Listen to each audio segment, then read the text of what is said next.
For the Falcons, number 2, Steven and welcome to the CHSAA Network. Fans rolling into Olsen Stadium in Denver, Colorado for the 5A baseball semifinals. One game in the books.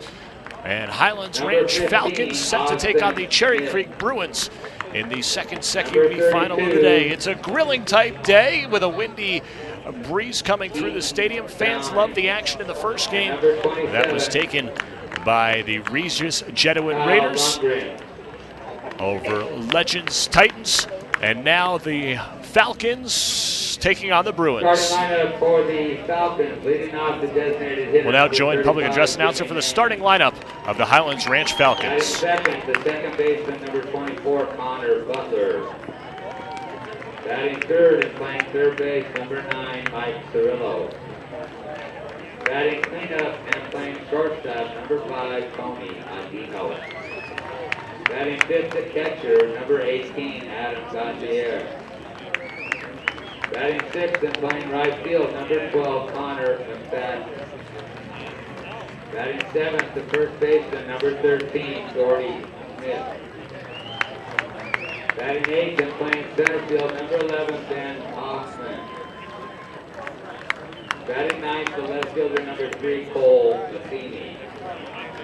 Starting pitcher for the Highlands Ranch Falcons, number 6, Ryan Burr. Ladies and gentlemen, the Highlands Ranch Falcons.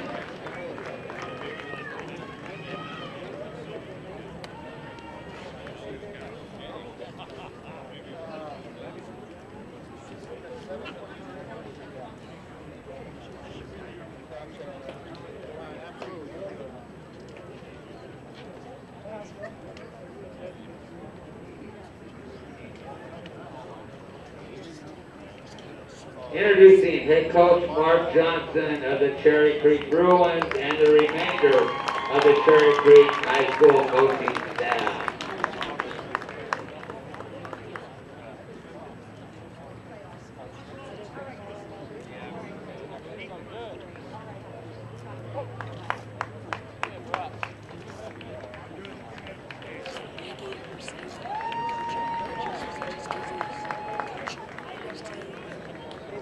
Cherry Creek has got their full staff today. We have their varsity assistants, Mike Kimmenow, Steve Thompson, Pete Blake, and Jimmy Turp. And we have their lower level coaches with us today. Please welcome the Cherry Creek Bruins coaching staff.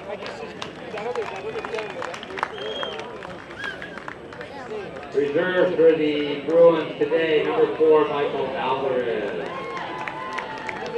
Number 11, TJ Craven. Number 13, David Reed. Number 21, Mason Gustavo. Number 23, Jack Lyon. Number 2, Zach Taylor. Number 33, Alex Gillette. And number 44, Elliot Cobb. Starting lineup for the Bruins, leading it off in center field, number 17, Dylan Buka. Batting second, doing the catching, number 12, Lane Milligan. Batting in the third position for the Bruins, third baseman, number 22, Griffin Jack. Batting cleanup the first zapper, number 25, Gary Beaupre. Batting fifth and playing second base, number 40, Cody Jacobs. Batting sixth, the right fielder, number 8, Ethan Kane. Batting seventh, the designated hitter, number 3, Matt Rindle. Batting eighth, the shortstop, number 10, Andy Hyder. Batting ninth and playing left field, number 16, Grant Farrell. Starting pitchers for the Bruins today and head coach Mark Johnson, number 15, Dimitri Thompson. Ladies and gentlemen, the Cherry Creek Bruins.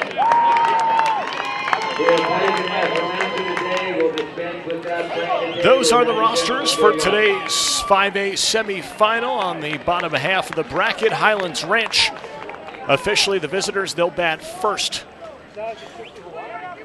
For the Ranch, 7 losses to go with 17 wins. John Kokowski, the head coach. Bruce White is the athletic director. The school colors black, silver, and blue, wearing black jerseys with white pinstripe pants, are the Falcons. There's one of their stars, Tony Audino. Fantastic in the field and on the pitching rubber as well. The starting lineup for today's Falcons. Leading off, the designated hitter, Jimmy Mann. He will hit for the pitcher, Ryan Burr. Second baseman, Connor Butler. Batting third, Michael Cerullo is the third baseman. The cleanup hitter, Audino, who we saw on screen moments ago. Batting fifth and catching, Adam Gauthier. Batting sixth in right field, Connor McFadden. Seventh, the first baseman, Jordy Smith. Ben Hoffman bats eighth and plays center. And the left fielder, Cole Matheny, is in left.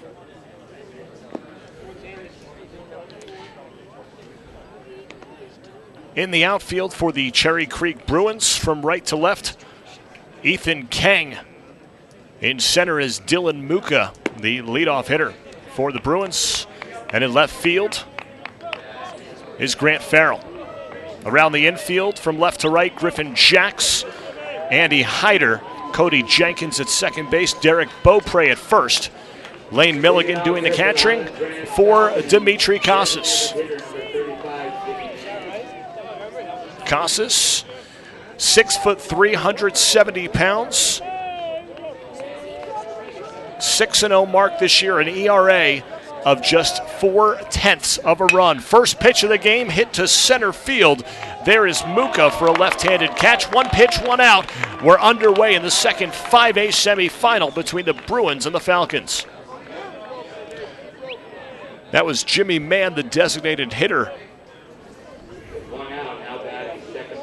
who shot one to center.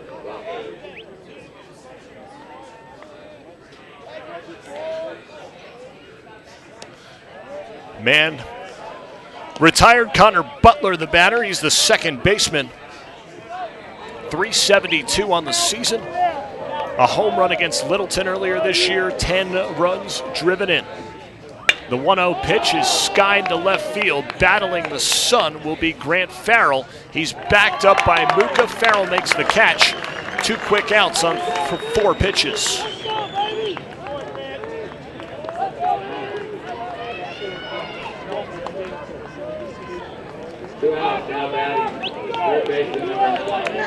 The number 3 hitter for the Falcons is Michael Cerullo. The third baseman comes in 371 at the clip, a .451 on base percentage. He's had 10 homers, including 3 straight in a stretch the middle of this month from May 12th through May 18th. A lot of power to all fields.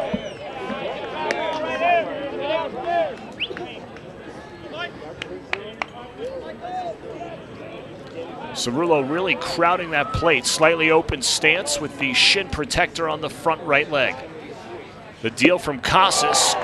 Cerullo swings through it 1-1.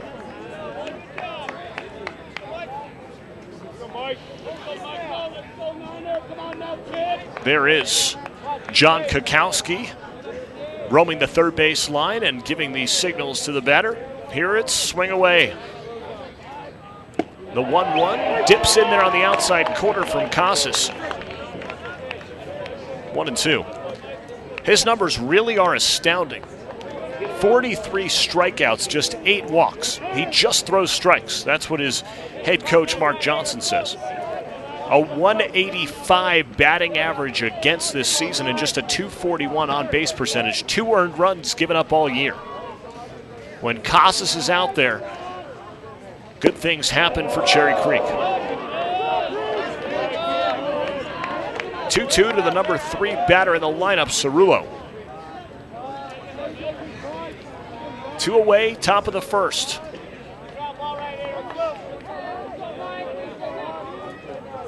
Casas delivers, swinging through it. Cerullo, a 1-2-3 inning to get things started. We'll head to the bottom of the first from All City Stadium. The Bruins coming up. No score. No score in the top half of the first. with the Cherry Creek Bruins coming to the plate. Setting the defense for the Falcons at first base is Jordy Smith. Second baseman is Connor Butler. Over at third will be Mike Cirillo. Playing short is Tony Adino. Around the outfield and left is Cole Matheny. Center fielder is Ben Hoffman, and over and right, Connor Massad. The battery for the Falcons behind the dish, Adam Gauthier, and doing the pitching, Ryan. Bottom of the first inning, Cherry Creek will come to bat and face the Highlands Ranch pitcher Ryan Burr. For Creek, leading off is the center fielder Dylan Muka, followed up by another man with speed, the catcher Lane Milligan, batting third. And playing third base is Griffin Jacks, the cleanup hitter, Derek Beaupre. He's got 4 home runs this season. Batting fifth is Cody Jenkins at second base. The right fielder Ethan Kang hits 6 with the designated hitter replacing the pitcher Dimitri Casas. Matt Rindahl will DH here this afternoon. Andy Hyder, the shortstop with a .302 average, bats 8th, and rounding out the lineup, the left fielder who had to put out in the first start to the game, Farrell at .250, bats 9th. The defensive alignment for the Falcons, from right to left, Connor McFadden, Ben Hoffman patrols center, and Cole Matheny. Jordy Smith, the first baseman, Connor Butler's at second, Audino at short, and Michael Cirillo, who struck out, to end the top half of the first inning. Defend, Adam Gauthier behind the plate, his battery mate Ryan Burr, the pitcher. Burr's numbers this year are simply sensational. 5-2 mark, a .309 earned run average, and 45 1/3 innings pitched. Talk about him throughout the day as Muka takes ball 1.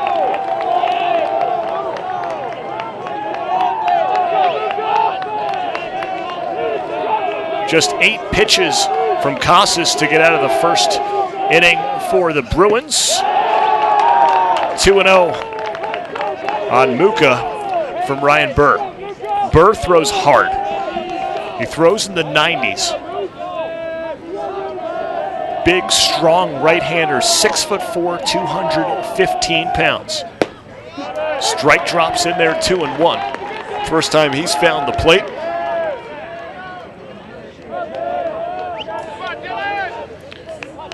And if you have a must-win game, you have to go to your big gun, and that is Ryan Burr for Coach Kukowski.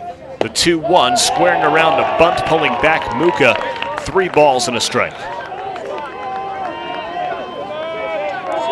The earlier semi-final today, the victor, the Regis Jesuit Raiders, they'll face the winner of this game for the right to play Legacy in the title game. Legend losing for the first time in 15 games to Regis here on this field about an hour ago, 4-0, behind a strong pitching performance from Regis's Peter Bayer. Muka back in, full count. Burr eyes the signal. The pitch, ball 4. So a leadoff runner on for Johnson's squad. It's Dylan Muka.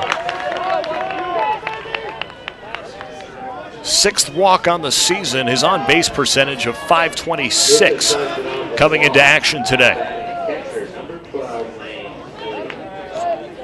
The catcher, Lane Milligan. It's unusual to say a catcher has speed, but Milligan has just that as the middle infielders at double play depth. The third baseman, Cirillo, on the edge of the grass with Jordy Smith holding on the runner at first. Milligan, a .412 batting average, .479 on base percentage with power, 3 home runs, 26 driven in. Burr's pitch is high and wide, ball 1.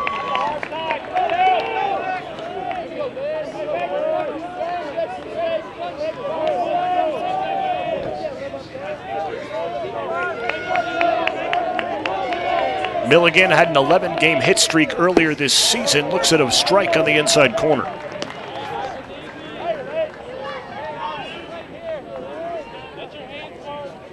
not just an 11-game hit streak, he also had 11 multi-hit games and base knocks in 20 of his team's 24 this season. Swing through, the runner pegged at second base.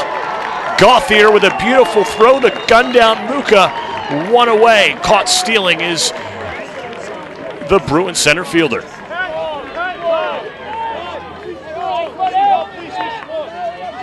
.94 miles an hour on the gun from Ryan Burr. Timeout and a conversation by the umpires. So 94 on the gun. Jamie Moyer, who pitches, about 6-7 miles away from the Rockies, has topped out this season, high 70s, maybe low 80s? Burr is young enough to be almost his grandson. On the mound and has an out courtesy of his catcher in Gauthier.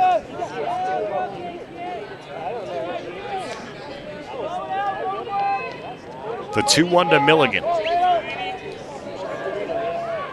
As the catcher digs in. Junior, bat resting on his shoulder, now up in position. Pitch is wide, 3-1, and already Burr has thrown more pitches this half inning than it took Casas to get out of the top half.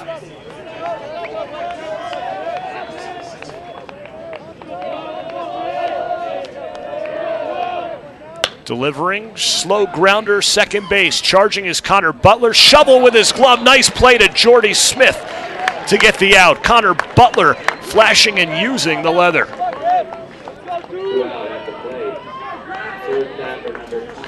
Butler was forced to charge on the play. Didn't think he had time to switch from glove to right hand throwing. Makes the flip on over to Smith.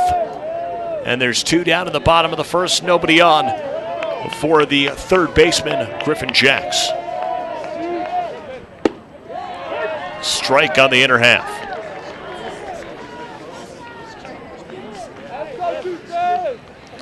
Jacks, another 400 or better hitter, 410 on the year, 489 on base percentage. 6 times he's gone over the wall.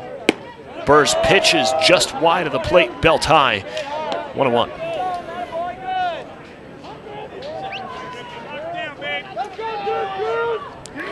Beautiful afternoon for baseball here in Denver. The Colorado High School Activities Association 5A semifinal, delivering Burr, and jammed his Jacks on his check swing, 1-2.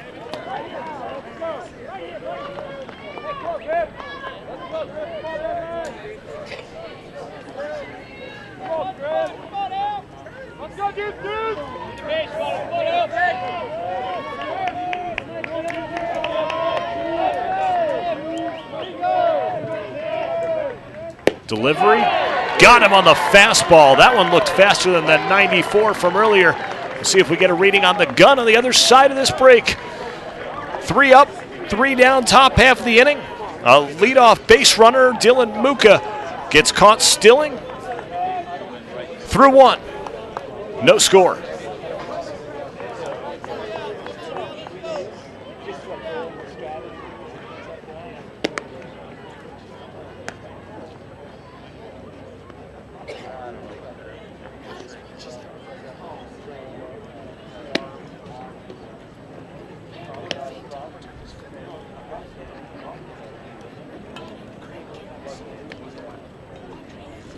So for the Bruins, no runs, no hits, no errors, nobody left. 1 inning in the books, no score.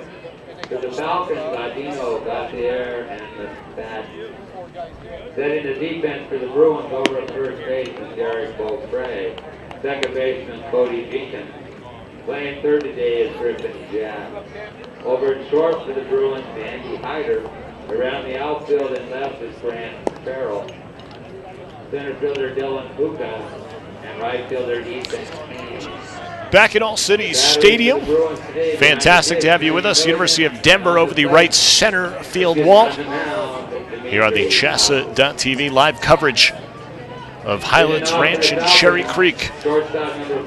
Dimitri Casas back out to the mound, taking on the cleanup hitter for the Falcons, Tony Audino, on a 10-game hit streak. during his hitting streak, 20 for 31. That equates to 645. That's more than on fire.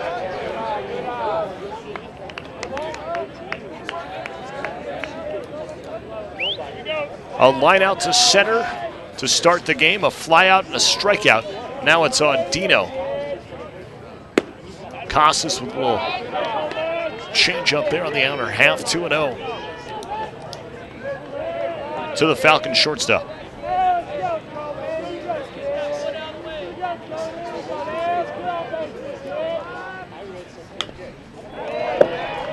Fouled off, 2-1. Not that Casas doesn't throw hard. He's in the mid-80s. But it looks slow from up here after seeing Burr just blaze one in the mid-90s to get out of the top or the bottom half of the first. Casas with the change-up delivery, breaking ball down the center, 2-2. Battling back from the hitter advantage at 2-0. Audino, a pitcher also for the Falcons. Could see him tomorrow if Highlands Ranch advances. Delivery, Audino holds on the ball in the dirt on the outer half, and a full count.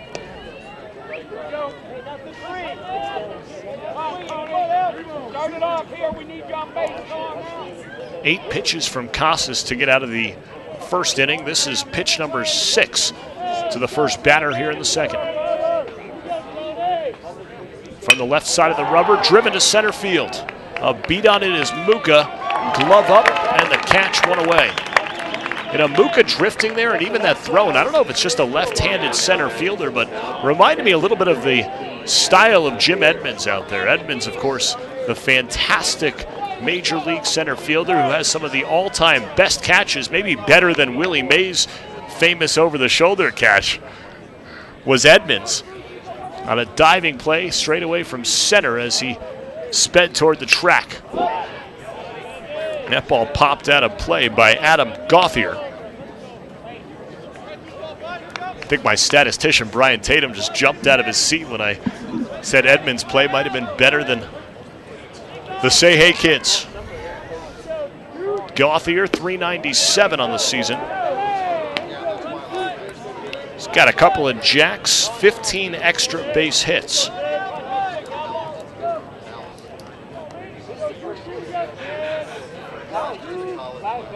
Casas digs in on the 1-1.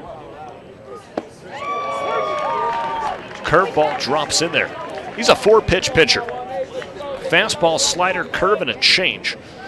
Changes speeds well, keeps hitters off balanced, and has done that through the first 5 hitters here today.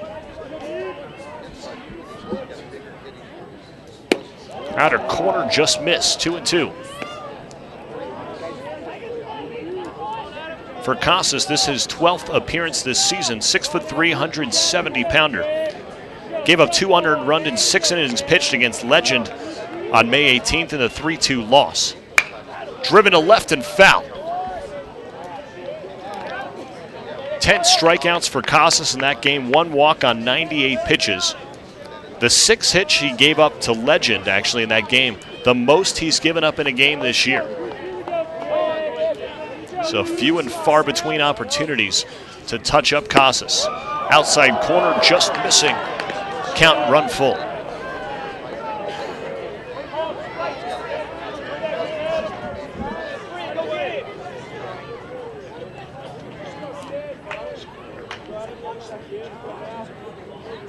The payoff. Ball 4. So Gauthier earns a walk. He's dangerous on the base pass. Casas will have to pay attention to him. Coach Mark Johnson will send him. Although when they steal bases, it's usually in a less traditional format, but 1 away and speed on at first as Johnson shows the signals to the right fielder, Connor McFadden. A 340 hitter as a senior. Diving back on the throw is Gauthier. Derek Beaupre, the first baseman. He'll be the one playing catch with Casas on any pickoff attempts. As Lane Milligan looks to the dugout for signals. 1 away here, 2nd inning. First base runner of the game for Highlands Ranch is Gauthier. Check swing. McFadden held up, says the umpire, and appeal down to first. The ruling's confirmed.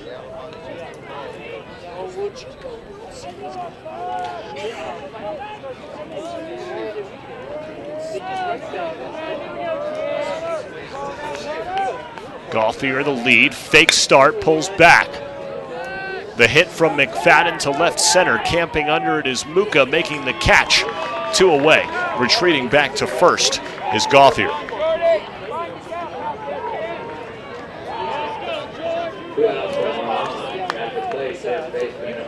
Gauthier's walk sandwiched together by Andino's fly out to center with Muka, and then McFadden doing the same. Now Jordy Nelson, the number 7 hitter in the Falcons, line up the first baseman. A .262 hitter. 2 home runs, 10 RBIs. Ball outside.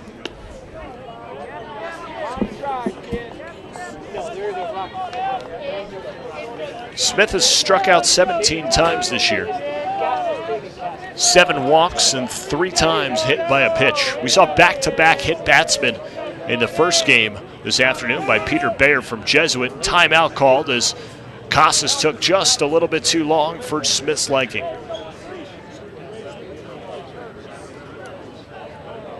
That's where it can get dangerous on a pitcher sometimes. Casas didn't deliver the ball. He pulled back when he saw the timeout called by the home plate umpire. Runner going in Gauthier. Smith fouls it off on the near side in front of the Bruins dugout. We said Gauthier could run. He was on the move there.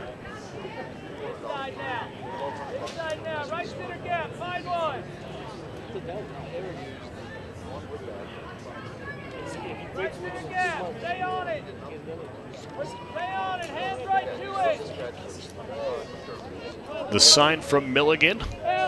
Casas with a look. Beaupre with the catch. Right back to his pitcher. Skies looked slightly threatening a little bit earlier in the afternoon, late in that first semifinal game, but now it is absolutely beautiful, about 70 degrees, sunshine splashing the field, and Casas drops that curveball in. 1-2 now with 2 away. Top of the second, no score.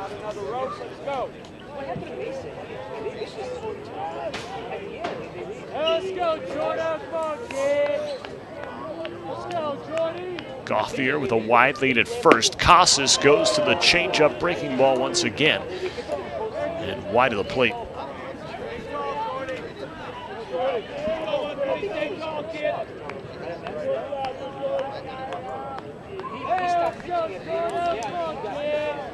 The home plate umpire, Brent Mullenix, Dennis Whalen, and Sean Flynn on the bases.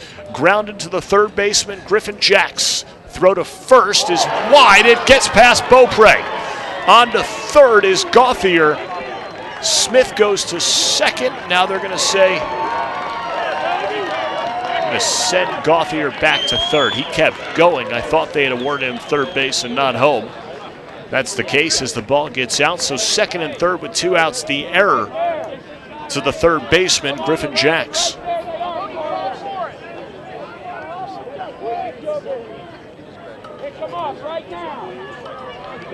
So Gauthier, the lead runner at third base. Jordy Smith over to second with the number 8 hitter, Ben Hoffman, at the plate, 2 away.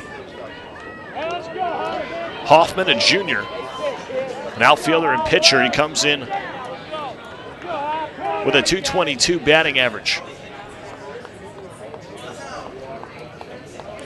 First base is open. Hoffman has 2 home runs this season, one of them coming on opening day against Chatfield. 6 RBIs, that one wide, 1-0. Inning should have been over if not for the wide throw to first base by Griffin Jacks. Delivery is high to Hoffman. Hoffman 5 feet 9 inches in the program. It's probably generous.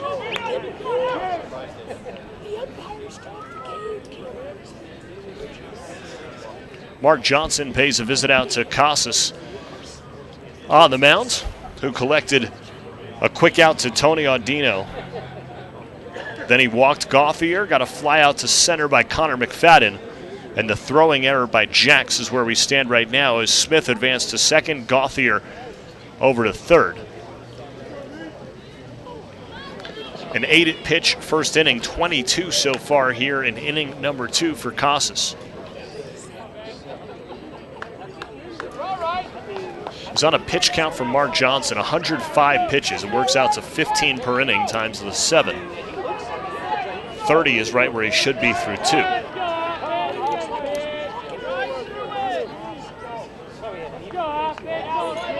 Long look in from Casas. Hoffman's ready. Runners with their leads. Pitch on the outer corner for a strike.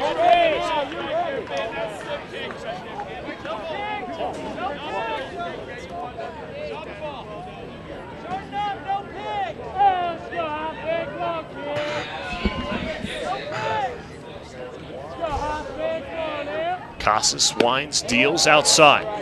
Can pitch carefully and make his pick between Hoffman and Cole Matheny, who's the number 9 hitter. And with the 3-1 count, he might do that. First base is open, runners on second and third. This is the first jam of the game for either side.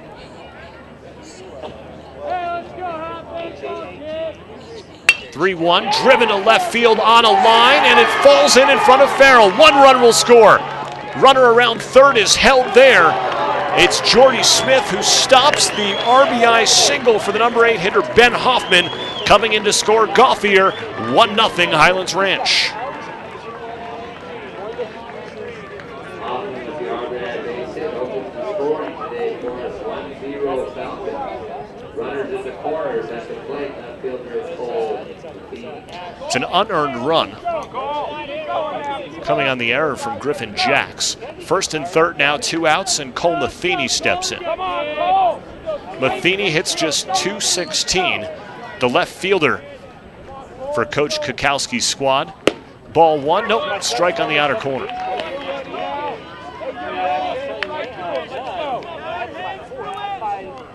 Smith on third.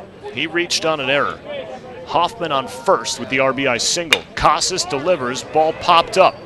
Shallow left center field. Muka is there, he has it. An unearned run across the plate on an RBI single from the center fielder Ben Hoffman. 1-0 Falcons, 1.5 gone by. For the Falcons in the top of the second, 1 run, 1 hit, 1 error, 2 runners left on base, 4 of the runners, unearned runs. Highlands Ranch 1, Cherry Creek 0, coming to play for the Bruins, Bo Craig, Jenkins. First batter out, let's go.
To the bottom of the second we go. Highlands Ranch on the board first. An RBI single from the center fielder Ben Hoffman. Driving in Adam Gauthier following the error. It's an unearned run, which is seemingly all that Dimitri Casas gives up. 2 earned this season, now 6 unearned runs against him as the cleanup hitter Derek Beaupre, the first baseman, digs in. Beaupre 356, looks at a strike.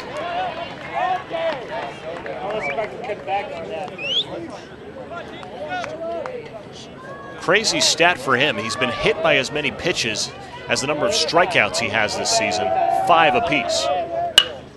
Fouled off left side, out of play, 0-2.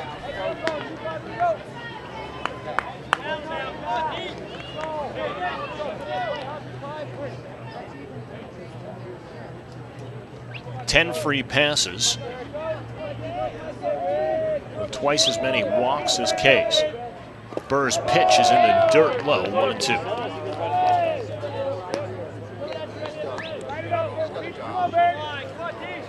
Today, Beaupre is at first base. He also is a pitcher for this Falcon squad, but hasn't thrown a toss in 29 days since he went up against Arapahoe.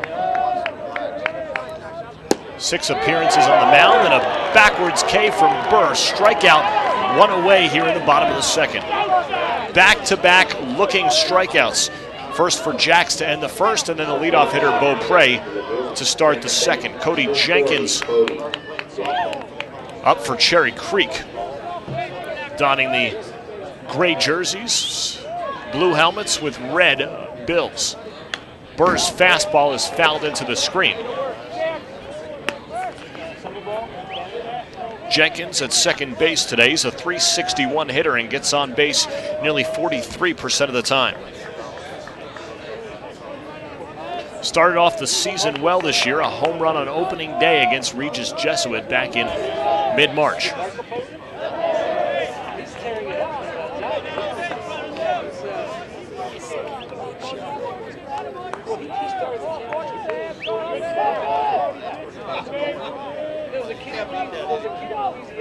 Jenkins, a senior, 5'11", 188, as Burr's pitch hangs high and tight. Out of the way, Jenkins, 2-1.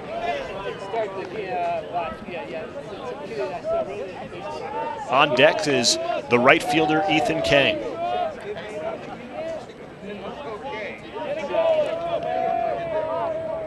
Kang, the number 6 hitter in today's Bruins lineup. Burr just misses on that inside corner at the knees, 3-1.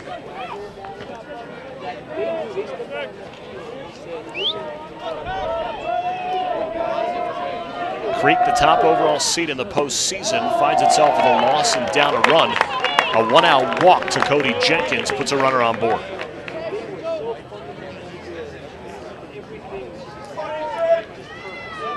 For Jenkins, his 9th walk this season. Bringing up Kang, a .382 hitter who gets on base 46% of the time. He's drawn 11 walks this season, 23 RBIs for the junior outfielder. The lead at first from Jenkins. Burr with a look, delivers to the plate. Tailor-made ground ball to the third baseman. Bobbled momentarily by Cerullo. The throw back to first, not in time. The lead runner has gotten 2 outs. Great job, Mike! So a fielder's choice for Kang as Jenkins is erased. 1 on, 2 away for the designated hitter, Matt Rindahl.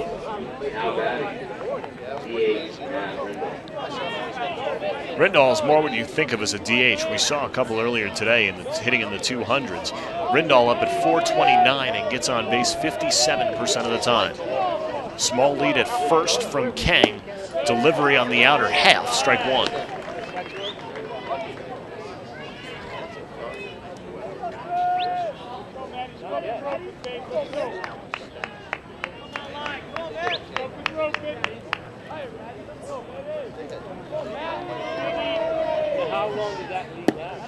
Kang off first, laying off is Rindahl.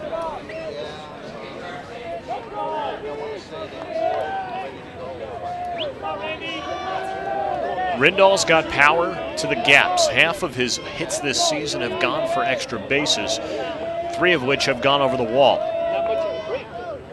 Burr with the fastball down low. Good block, Gauthier, 2-1.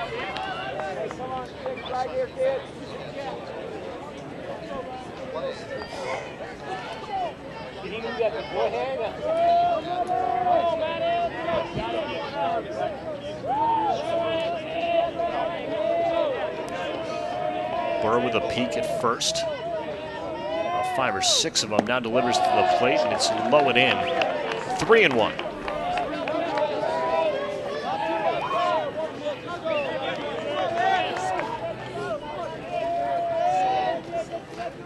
Opponents hitting just 176 this season off Burr.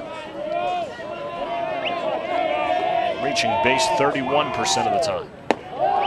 Ball 4 down low, 2 on, 2 out for the hometown Bruins.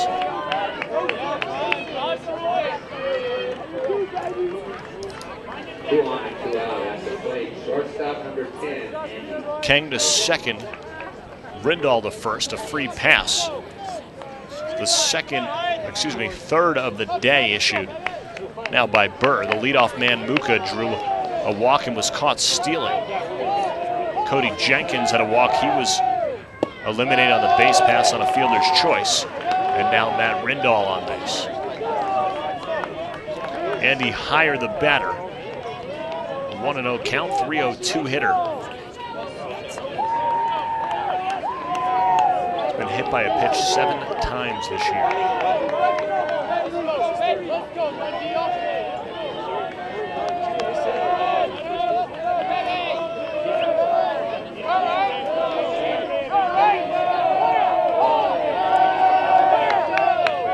Burr to the plate, that one in the dirt as well, 2-0. Little patience here from the Falcons hitters has done them well.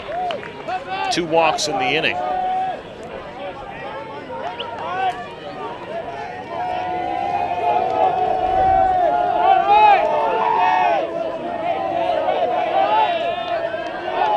Right in your screen there is Kang, the lead hitter. Fouled off. Nope, they're going to say it was clean. Gauthier goes to the trail runner. The throw to second is not in time. Pass ball on Gauthier. A good play by him to throw to the trail runner and nearly had him. The slide just in time by Rindall.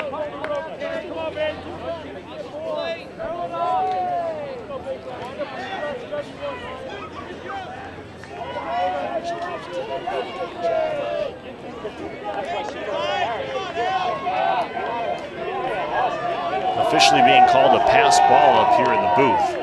Runners on second and third with 2 away. Burr to the plate inside. There's a strike on the inside corner.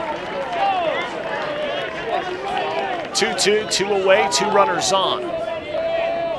Burr laboring here in the second.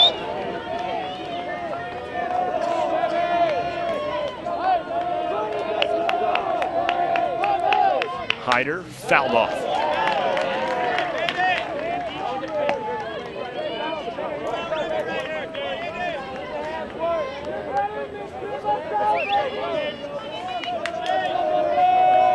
Burr will deliver his 21st pitch of the inning on the 2-2 to Hyder.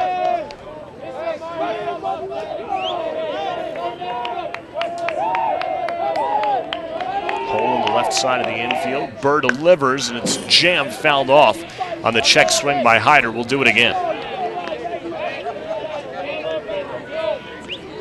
Hyder with the old school stirrups. Royal blue. Scarlet and white stripes.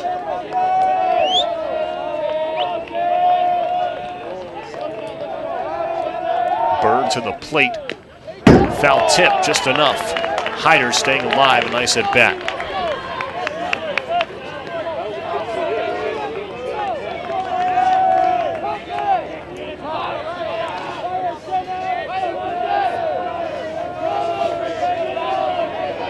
Burr faced the minimum in the first. Now this is 5th batter here in the second. That one sails over Hyder's head, and it's a 3-2 full count with the runners on second and third. Kang 90 feet from the plate. Rindall 180. Burr to the plate, hit into right center field, shallow into the triangle, no man's land. It'll drop between the triangle. 2 Bruins will score. Cherry Creek on top 2-1 on the 2-out, 2-strike single by Andy Hyder between Connor Butler, Connor McFadden, and Ben Hoffman in shallow right center field.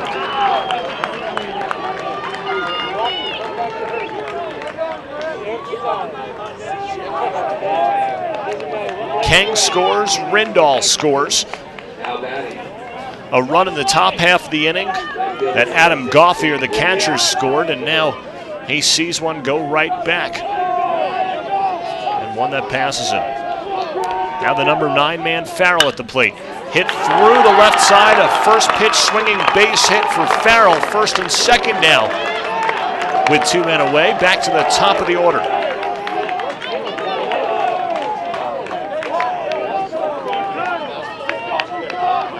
Four men have reached here in the second inning, and a conversation on the mound.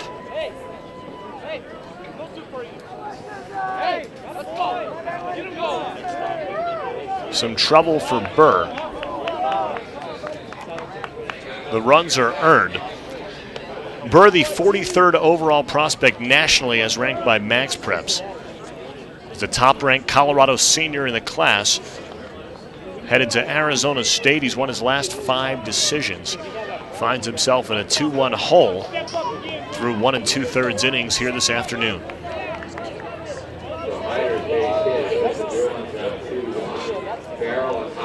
Three hits now for Creek.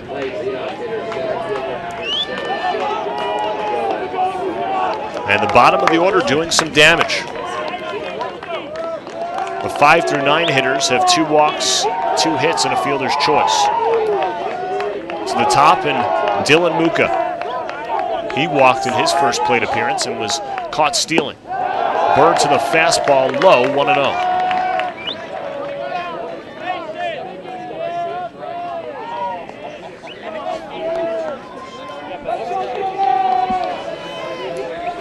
Wide open stance for Muka. Fouled off the left side.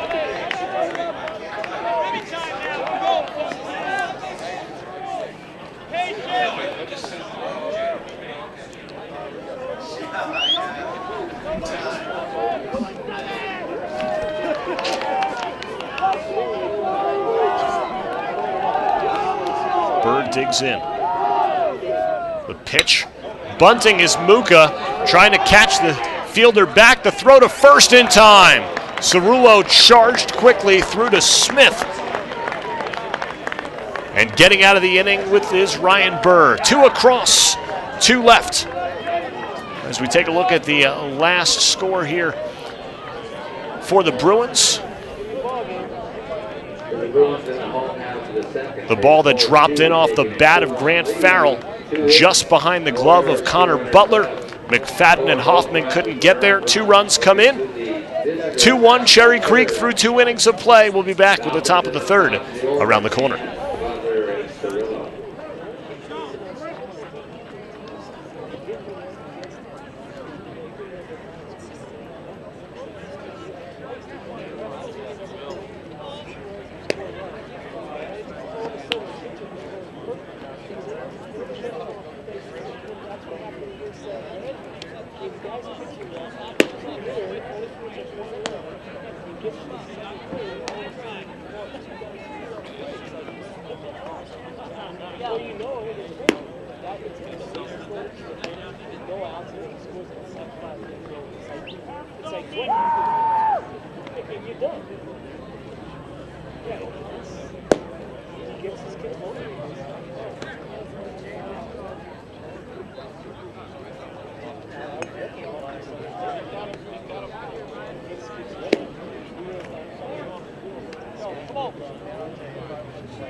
2-1 through 2 here in the Class 5A semifinal. Highlands Ranch got on the board in the top half of the inning, courtesy of an Adam Gauthier walk. He came around to score the RBI to Ben Hoffman. Now back to the top of the lineup with Jimmy Mann. He was first pitch swinging in the first inning. The Bruins answer with 2 in the bottom of half, and Cherry Creek with a 1-run lead.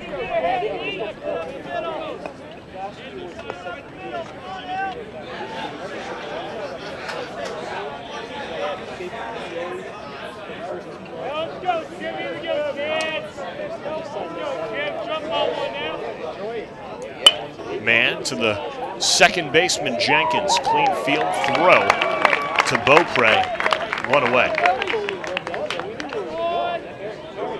Now batting, second baseman number 24, Butler.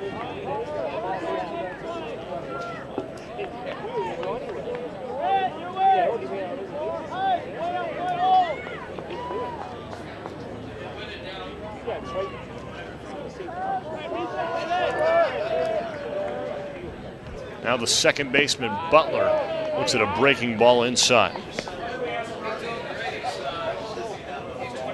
Butler flied out to left field to Grant Farrell for the second out of the first inning. Casas found himself down a run. His teammates got it right back for him in the bottom half of the second. His run not showing on the board is unearned. But there was an error that led to it in the last half.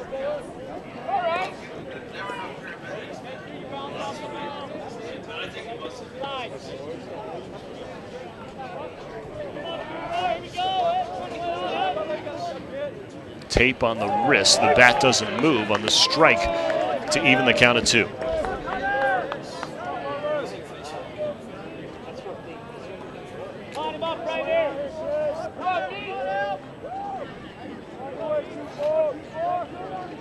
Casas with the sign. Off the left portion of the mound, it's grounded to the second baseman. 2 hops to Jenkins, 2 away.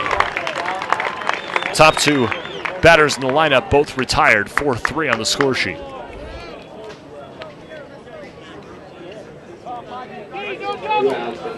Wind has changed directions here. Earlier in the day it was blowing straight in towards home plate. Then it was non-existent. Now it's pushing out to dead center. See if the coaching staff informs the Bruins outfield alignment. Cerullo struck out to end the top half of the first inning for the Falcons.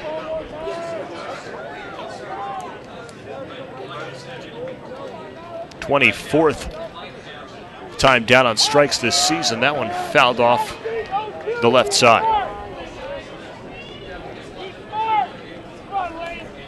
Audino on deck, 2 bats in his hand as he takes his practice cuts to get the timing of Casas. 0-2 with 2 away.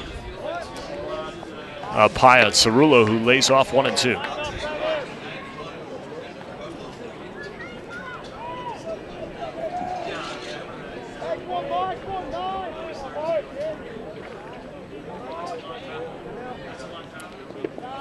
Pitch bounces at the edge of the grass and the dirt in front of home plate. Now 2-2.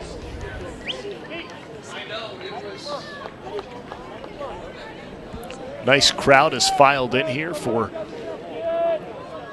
Falcons Bruins. Casas looks to end the third. Popped up Cerullo, will it stay in play? The pitcher quickly off his mound. 2 players collide, and it's the pitcher Casas hitting the third baseman Griffin Jacks. Casas is down and looks to be injured as he makes the play to end the half of the inning. Training staff quickly out. And a gasp and sigh for the Bruins faithful. Cerullo pops out in foul territory off the left side. You can see Casas, as soon as the ball is hit, sprints off and sees it. Must not have heard the call from the third baseman, Jacks. You can tell Jacks was calling for it. The two didn't see each other until too late. Can't tell what the injury might have been, but both players are down.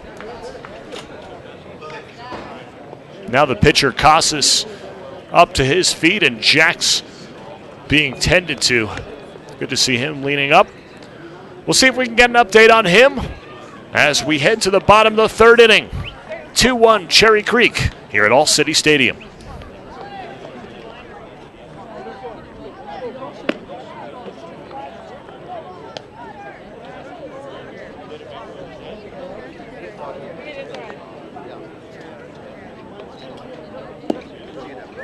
be calling. It's definitely, I want to see what you got.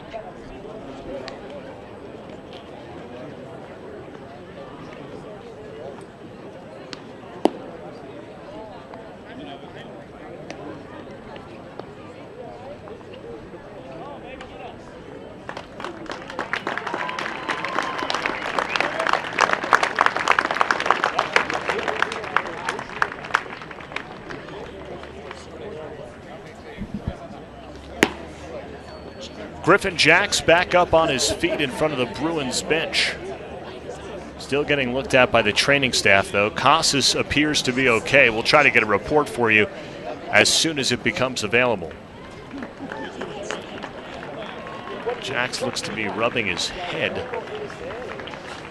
and he's slowed. See if he's able to continue in the game. That would be a big loss for the Bruins, a .410 hitter and the starting third baseman.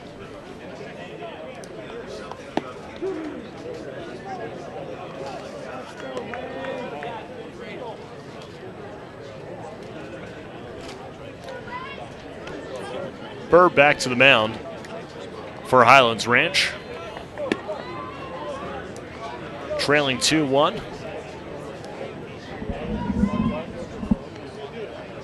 After the last half inning, a walk to the number 5 hitter.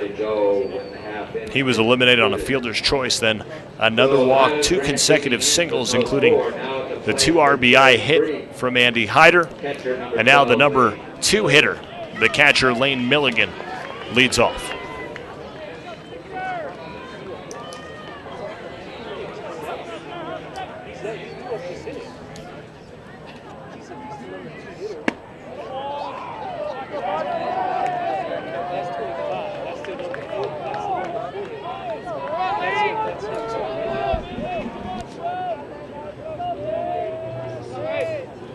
Burr's pitch, look out. Stepping away is Milligan. Brian Tatum reporting to us that Griffin Jacks is out of the game right now.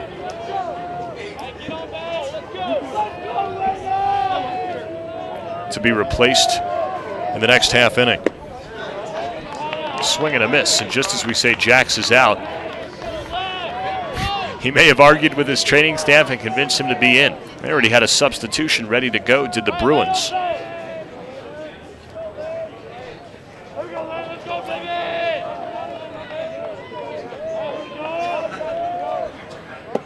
Squaring to bunt is Milligan and taking a ball, 3-1.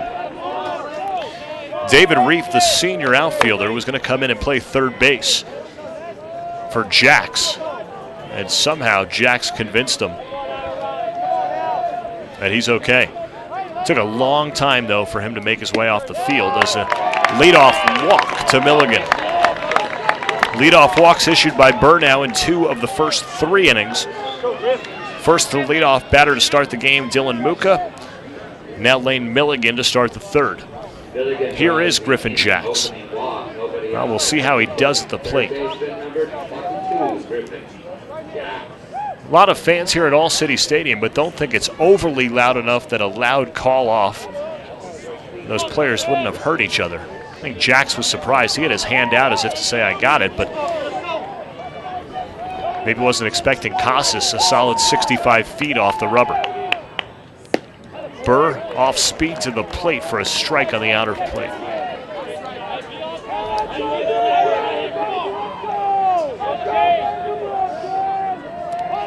Speed on the bases, low crouch from Milligan at first. The pitch, jam shot over the third baseman. It'll drop in for a hit.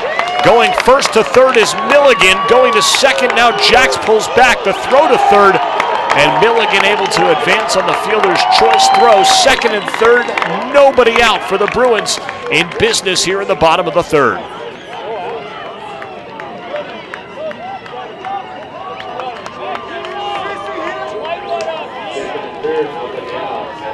Jacks just enough as he got jammed, flared it over the third baseman, Michael Cerullo. Heads up, base running from Lane Milligan with speed. The throw from Matheny, and that allowed the advancement of Griffin Jacks to second base on his single. Now the cleanup hitter, Beaupre. looks at a strike.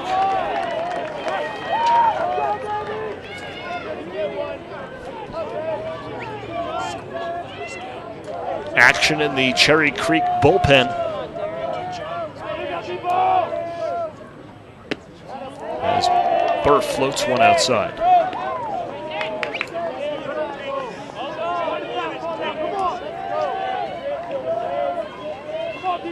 Wonder if it's just a couple of guys throwing to stay loose. One run given up through 3 innings by Casas, unless he is shaken up enough from that collision that he's not going to come in. Beaupre into his dugout. Look out for our cameraman down the third baseline.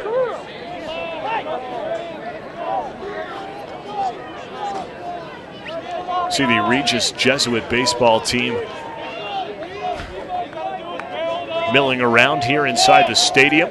Coaching staff getting a look to see who their opponent will be tomorrow morning. Burr to the plate, high cheese. Beaupre down on strikes. 0 for 2 is Beaupre, looking the first time swinging this time. So he's officially 0 for 2. Now Cody Jenkins with runners on second and third, one away.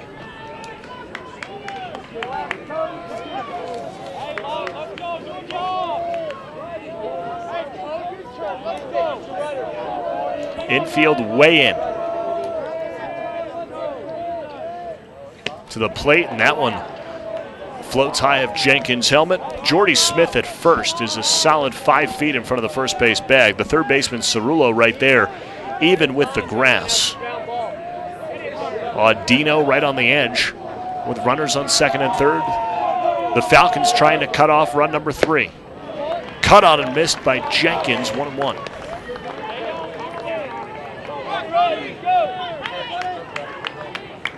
Burr fastball grip off the mound. The number 5 hitter Jenkins, who walked in the second, is looking for ribbies in the third. Squeeze play is on. Pitch out by the Falcons. Trapped is the base runner, Milligan. He's tagged out by Gauthier. And a great call, probably coming from the bench on the pitch out. Good scouting and cutting down a run, gaining an out. On the strike to Jenkins, as he did everything he could to get that bat on it. Jumping in the way, and Gauthier flashes the ball. Burr goes straight to the plate. Gauthier able to track down Milligan. The runner advancing from second to third is Jax. So now 2 away with 1 runner on. The 1-2 from Burr is outside. What a momentum shift this would be. Second and third, nobody out. To potentially Burr getting out of the inning unscathed.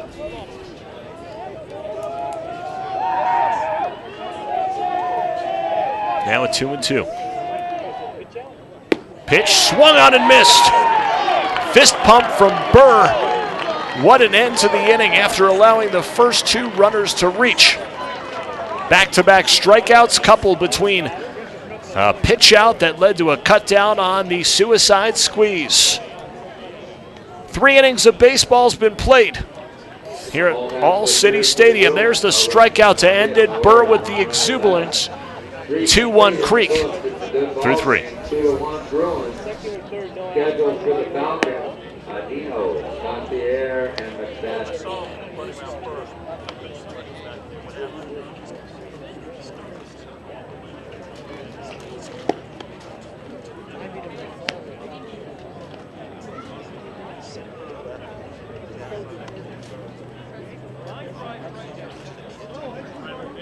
This championship is brought to you by the Colorado High Schools Activities Association and its partners Wilson Sporting Goods and the Polsky Brothers Apparel. Together laying the groundwork for good citizens through sports and activities.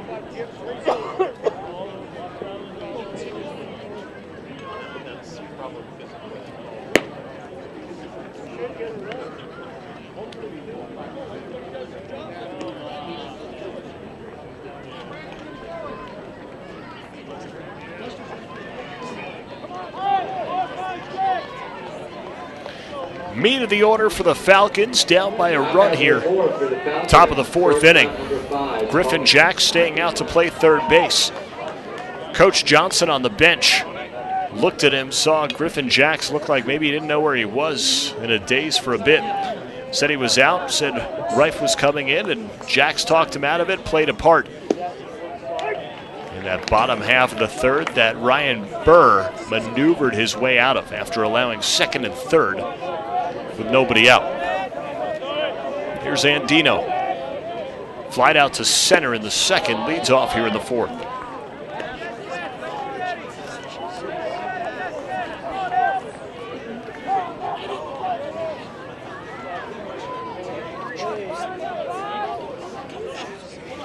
Casas to the plate. Good change of speeds there. Had Andino way out in front.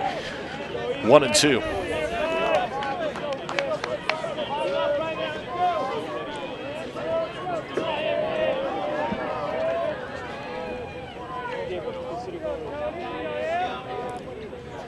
Dimitri delivers. That one skips the dirt. 2-2.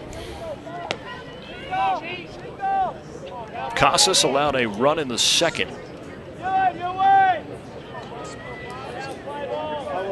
An unearned run after the error by the third baseman, Griffin Jacks. To the plate from 1-2 now. It's run full on Andino, the leadoff man here in the fourth.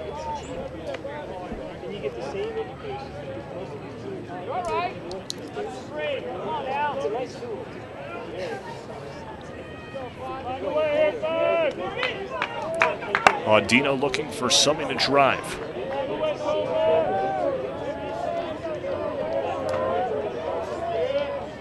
Casas delivers, grounded to second base. Andino retired, one away. Easy play for Jenkins as he shifted to his right. Jenkins, 3 putouts in the last 4 batters, dating back to last inning. Gauthier, the lone Falcon to score this afternoon so far. He digs in after a walk in the second.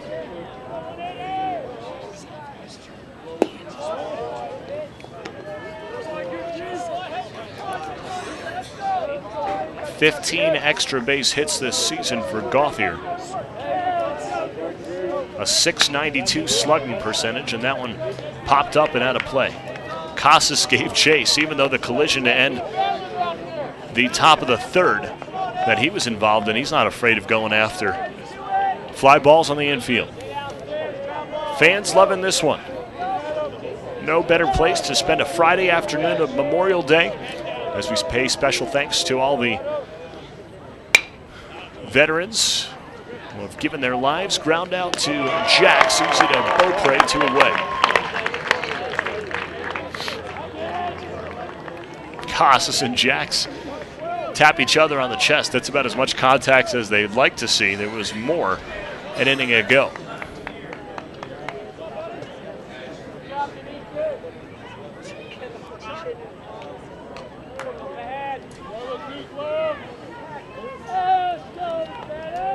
McFadden in with 2 outs, looks at a breaking ball strike. He flew out to Dylan Muka for the second out of the second inning. McFadden came in at .340 this year. He was hitless in his first 5 games of the season and is hitting .405 since then. Baffled by the changeup, down 2 strikes.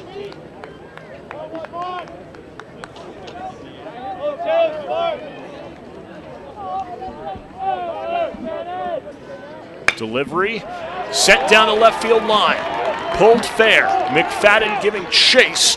Farrell cuts it off nicely. McFadden retreats to first. It's a 2-out single for the number 6 hitter in the Falcons lineup.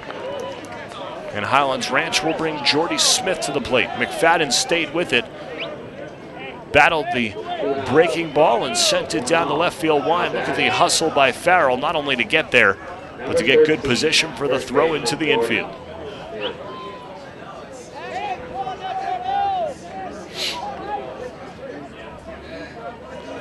Second hit of the game for Highlands Ranch. Big lead for McFadden. To right field, this time it's Ethan Kang going over. Ball drifts into foul territory. The out recorded. The inning over. A run, one left.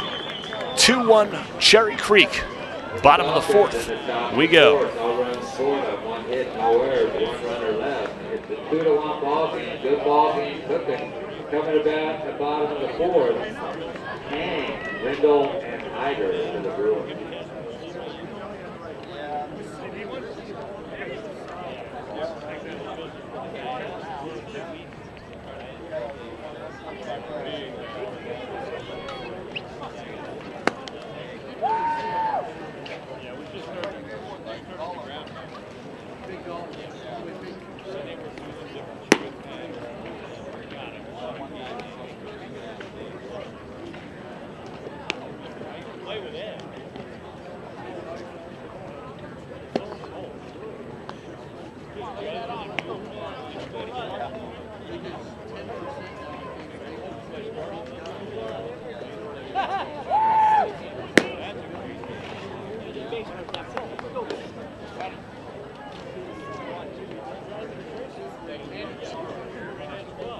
Get some shade too pretty soon.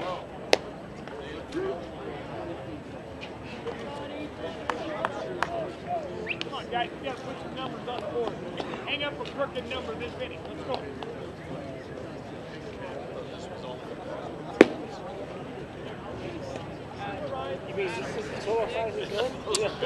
Fans loving the action here in the second 5A state semifinal game between the Cherry Creek Bruins and the Highlands Ranch Falcons. The Bruins came into the postseason as the #1 seed, Highlands Ranch the 7 out of 8. These teams playing for the right to play tomorrow afternoon against Regis Jesuit. And then the championship game later in the day. Who will be the champions in 5A this year in Colorado? Burr's first pitch of the inning is a strike. Cherry Creek, the 7-time state champions under Mark Johnson, 1983, 1992, then 5 straight from 95 to 99. The 5-time state runner-up, including a season ago, as they fell in the championship. Jammed on the pitch is Ethan King. Speaking of Mark Johnson, a 4-time Colorado High School Coaches Association Coach of the Year. Several of those coming in his championship seasons. He also coached the under-18 U.S. national team in the 2004 Olympics. He's got quite a resume, says Johnson. 35 years at the helm for the Bruins.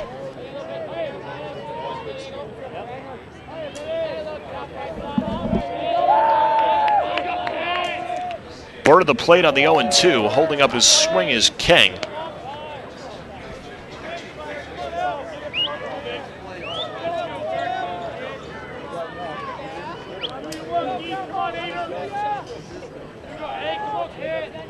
King, a junior who crowds the plate.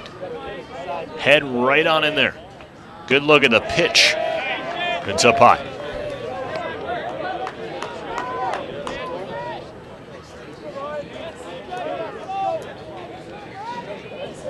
Burr's allowed base runners in each inning so far. Casas has settled down after the second. Over to Butler, who bobbles momentarily. The throw on to first. One away.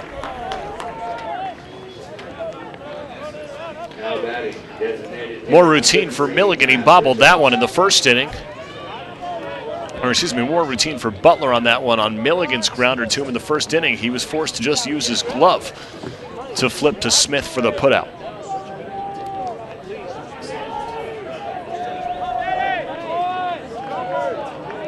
Matt Rindahl walked and scored in the second. He is today's designated hitter for Cherry Creek. Looks at a strike.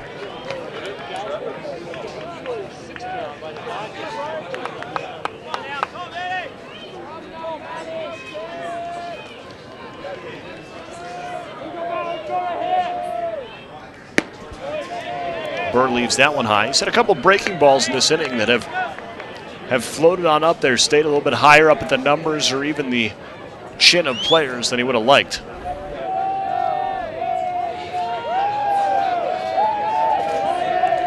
Rindahl can play all over the place. Right-handed pitcher, catcher, plays on the infield. Today he's DHing. Fouls that one straight back. He's in the hole 1-2.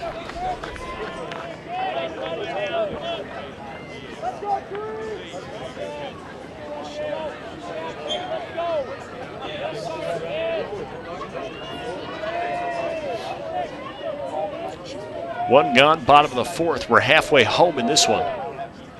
As Burr's pitch is just wide of the plate.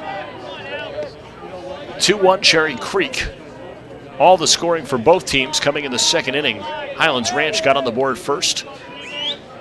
In the top half of the second, answered by a 2 RBI single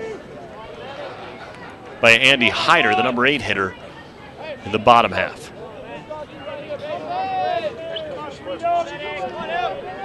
Hyder on deck. Rindahl was one of the men who scored on the Hyder single. Burr to the plate, fouled off to the right side into the parking lot. Every time it goes there, I get just a tad bit nervous. Parked the car relatively far from the field, but with the speed of Burr on the pitch, ball fouled back, and might be a commemorative keepsake from today's game on the windshield. Burr with the beautiful breaking pitch. Just missing. The counts run full on Rindahl.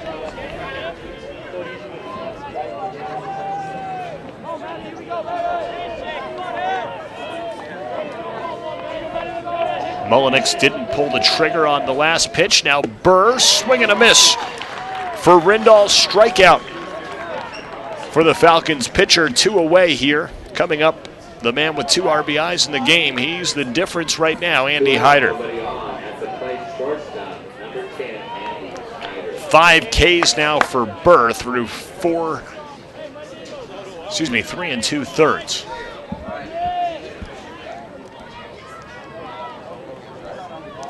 Hyder's 2 RBI single came with a full count in the second with 2 away.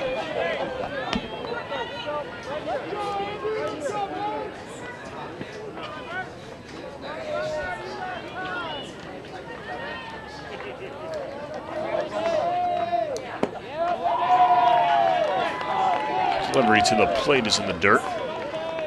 Umbrellas from some people in the stands. I expected it to be for the rain showers that were possible here this afternoon. Thunderstorms were a chance in the forecast, but instead it's for the brilliant rays coming down.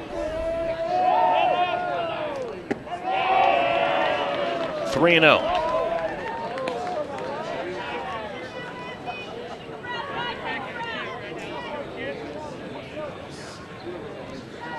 There's one of those umbrellas. 4-pitch walk to Hyder.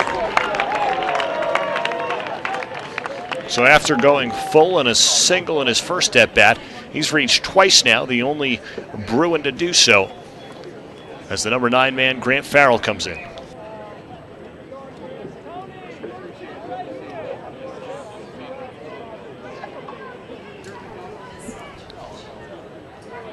Good vantage point here from our camera crew to give you an idea of this tremendous facility. All-city baseball field here.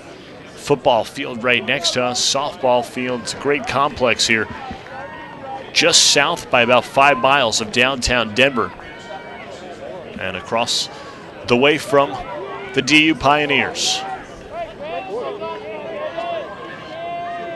Public transportation, light rail moving on by. Farrell a single in the second, now a runner on for him.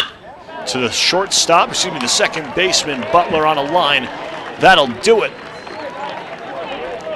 A walk, 1 left. Through 4, 2-1 Creek.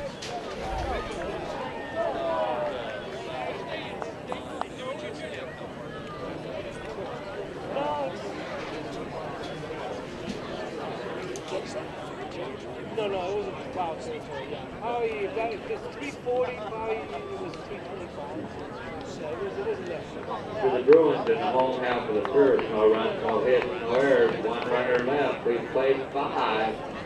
Bruins 2, Falcons 1. Scheduled for the Falcons in the 5th.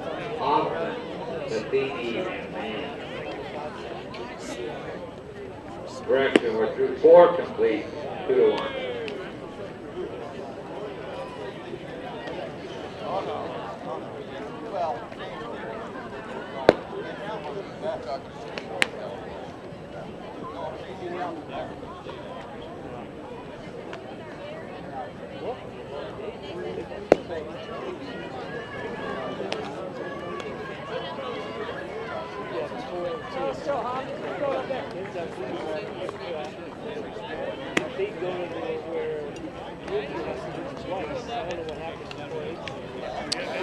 The mountains off in the distance, about 20-25 minutes here from All City Stadium. And just a gorgeous spring afternoon for baseball. After rain last week hindered the postseason here in the state championship, none here now. The number 8 batter, Ben Hoffman, an RBI single in the second. He's the leadoff man here in the 5th. 5 combined hits for the two teams. An error by Creek led to the unearned run that was driven in by Hoffman.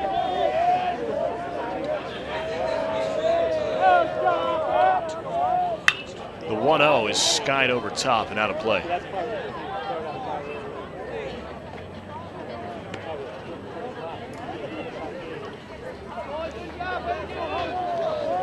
.60 pitches in for Dimitri Casas.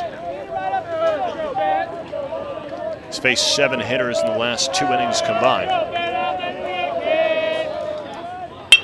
That one over the second baseman's head. Jenkins, a leadoff single. Ben Hoffman is 2 for 2.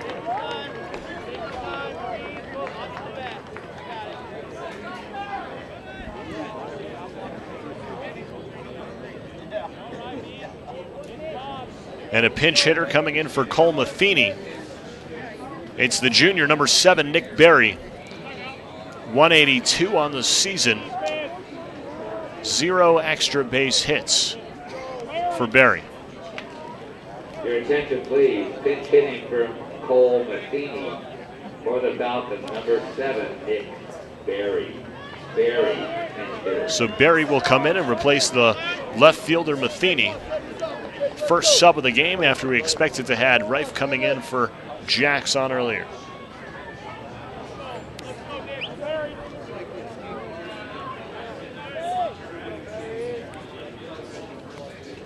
One on, nobody out. Third baseman Jacks charging. He's halfway to the plate. Pickoff move, and they might have had him. Drop ball by Beaupre. Hoffman was far off, and Jacks was literally 45 feet to home plate.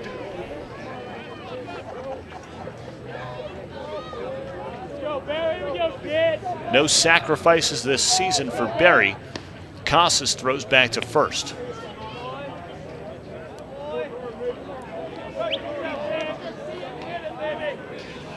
Well, if Highlands Ranch was going to sacrifice, you would think it would have been the senior Cole Matheny, who has 3 on the season, one of which by a bunt. Instead, you bring in Berry, who does square around, tries to lay down, corners charge, and bunting through it is Berry. I don't understand the logic here. If you have someone who hasn't gotten down to sacrifice all year versus someone who has, who's already in the game, why use up Berry right now?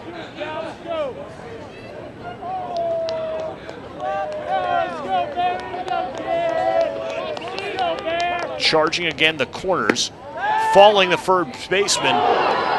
Ball gets through. Cody Jenkins went over to cover and made its way past him on the throw from Milligan. The runner moves on to second base.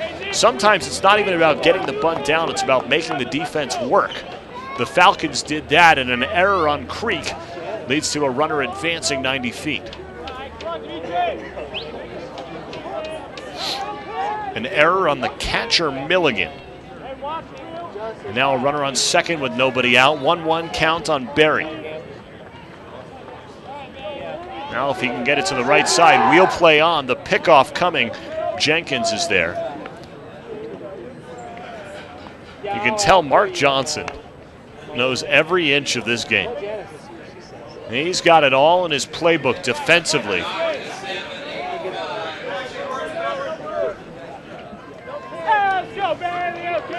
Hyder with a little smack of the glove, trying to keep the runner on second close. Barry takes a strike on the breaking ball, 1-2. It's actually interesting out at second base with the wheel play on, with Hyder sprinting to third and Jacks coming home. It's almost like the runner Hoffman could go step for step with Hyder and make it to third base without a throw because there'd be nobody covering.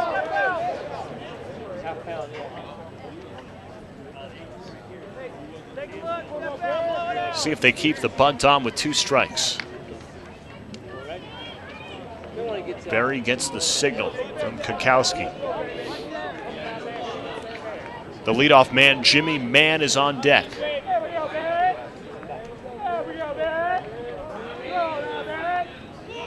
Barry goes to bunt, strike 3.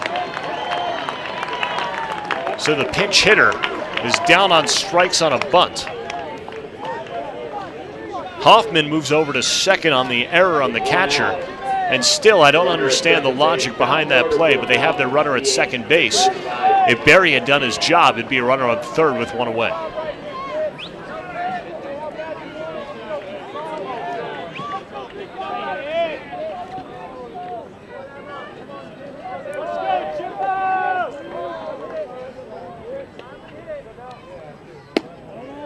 Don't expect to see Mann bunting here, unless he's bunting for a base hit.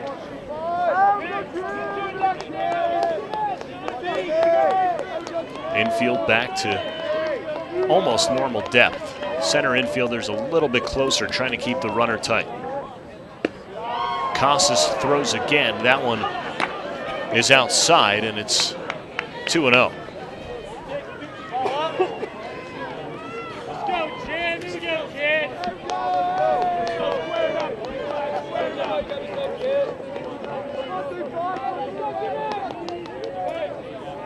Casas to the plate, fouled back by Mann.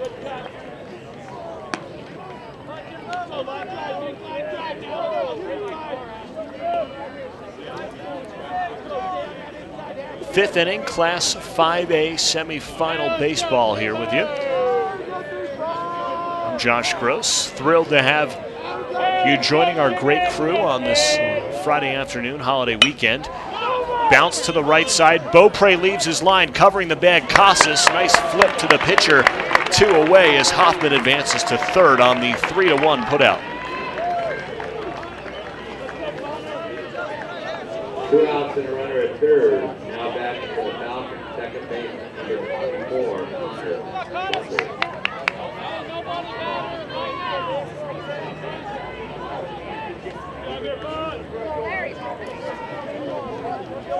0 for 2 is Connor Butler this afternoon. He's got a runner on third with 2 away. Chance for a 2-out RBI, which is how Highlands Ranch got its run in the second.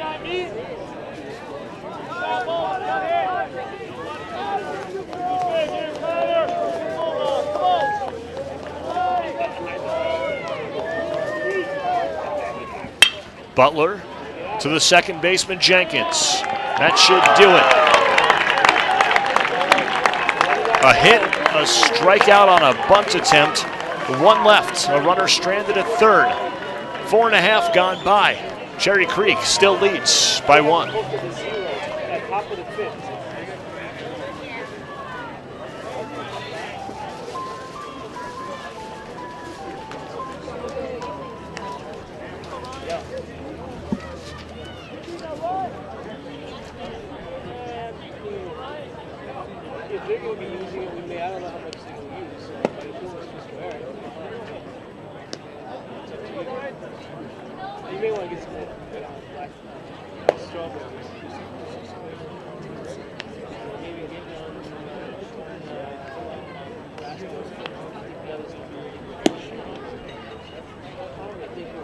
For Highlands Ranch in the fifth, no run scored on 1 hit, 1 error, 1 runner left. It's still 2-1, moving to the home half of the sixth. Defense is changed for Highlands Ranch. Cole Matheny re-enters to play left field. Matheny for Barry in the 9 hole for Highlands Ranch.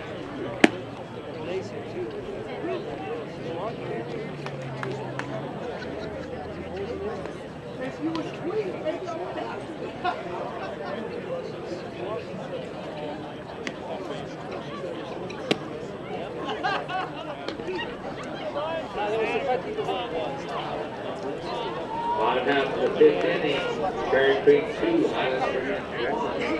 At the plate, leadoff hitter, center fielder number 17. Back at All City Stadium in Denver, 2-1, the Bruins leading the Falcons.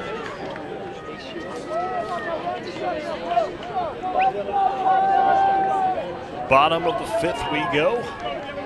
Top of the lineup in Dylan Muka.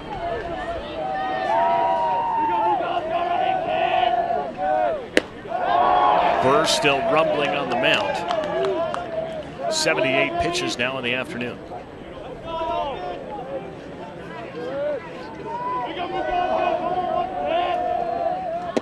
Burr to the plate. And a strike. So Matheny stays in left field. Derry was simply the pinch bunter, I'll call him that, as Muka swings through strike 2.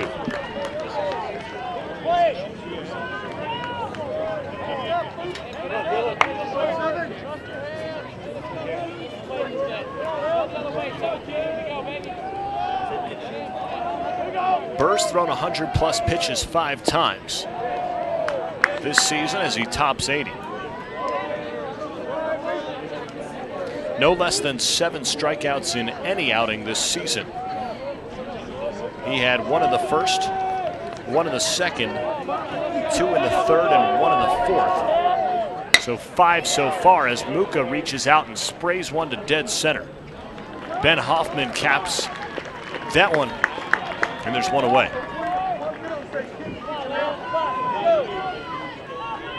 One out, now batting catcher, number 12, Wayne Milligan.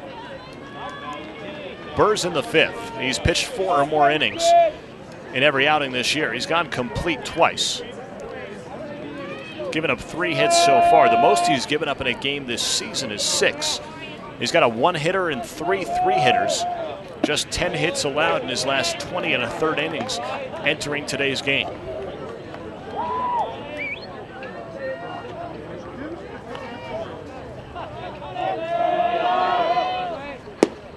Perennial powerhouse, the Arizona State Sun Devils have to be salivating over this guy. A big league body and a strong arm. Milligan's officially 0 for 1. He walked in the 3rd inning as well to lead off. Stranded on 3rd. Foul to the left side, giving chase is Cerullo. The left fielder Matheny battles the sun and makes the catch. Nice play by Matheny in foul territory, 2 away.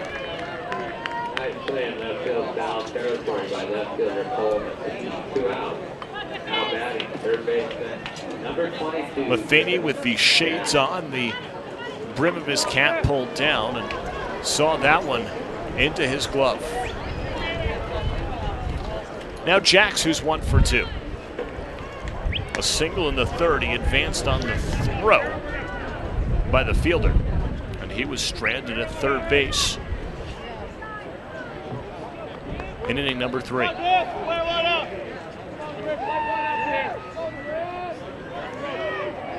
Two balls to the outfield from the first 2 hitters here in the 5th. That one by the ankles, and Jax backs up.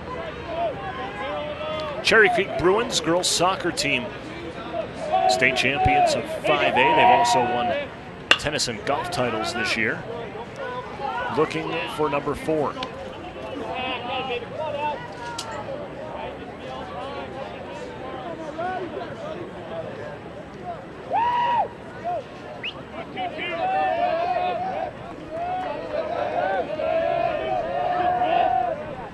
Burr to the plate, spoiled by Jax. To the on-deck hitter, Derek Beaupre.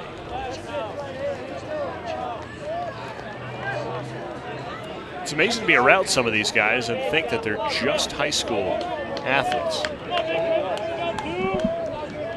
Great size, tremendous strength. Big difference from a decade ago when just because you were tall didn't mean you were built, but the focus and attention these days on strength and conditioning programs has really made a difference in developing high school athletes into phenomenal physical specimens at 16, 17, 18 years of age. I never saw him play. Breaking ball hangs high from Burr, so just as he did last inning. A couple of those still up in the zone on his pitch. Full count, 2 away. Pitch. Squirted in front of the plate. Burr to first. Got him. A 1-2-3 inning. 2 flyouts and a soft little roller back to the pitcher. 5 gone by. 2-1 Cherry Creek. 2 innings remain. We play 5 complete innings. Cherry Creek 2, Highlands Ranch 1 for the Bruins in the 5th. No runs, no hits, no errors, nobody left. For Highlands Ranch here in the top half of the 5th, Cirillo, Andino, and Gauthier. Over at All-Star Park in Lakewood, Air Academy 4, Cheyenne Mountain 2 in the 6th inning.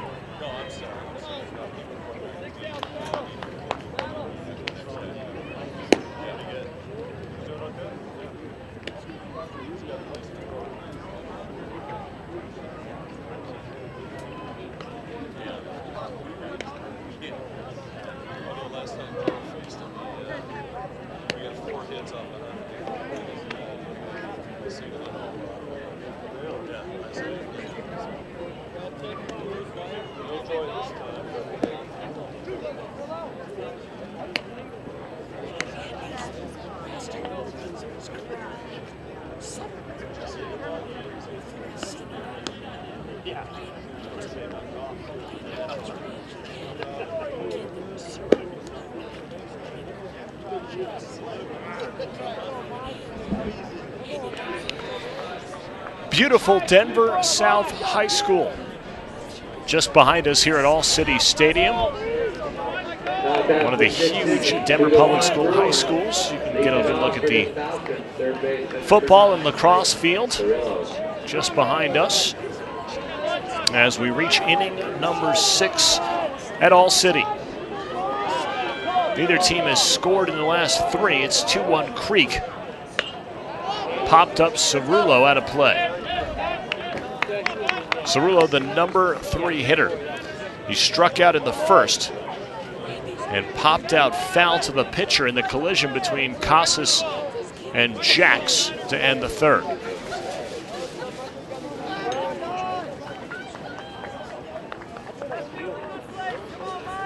Now something in the eye of Lane Milligan.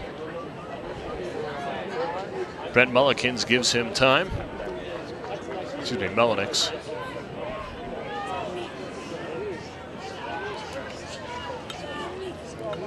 Three, 4, 5 for the Falcons.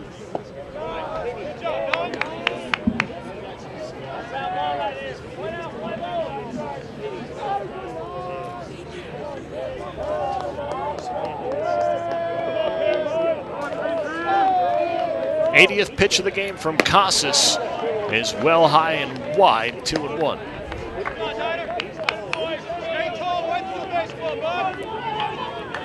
Thrilled you can join us here on the CHSAA Network on CHSAA.tv. It's been a fun afternoon. Cirillo swings through that one, 2-2.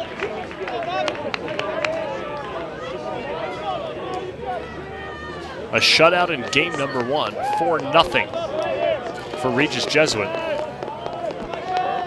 And now a 1-goal game between Creek and Highlands Ranch. Who's going to stay alive? Popped up behind the plate. Milligan giving chase out of his room between the backstop and our press box here. We'll do the 2-2 over.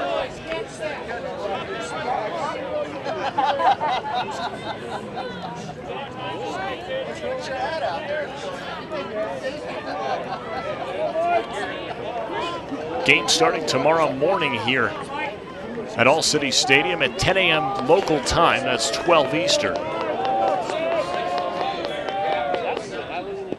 Busy day here at the ballpark. Swung on Miss Cerullo. Tough play for Milligan. Good strike thrown to Beaupre as he didn't know where the ball was initially. And the first out recorded on a strikeout.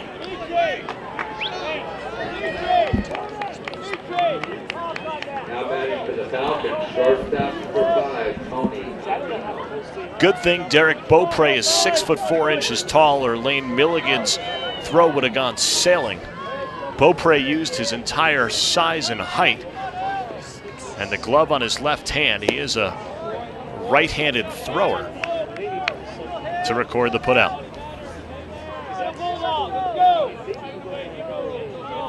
Audino, the number 4 hitter. The Falcons shortstop has flied out and grounded out to right field. That one will drop foul. So it might have gone for extra bases if it had fluttered in.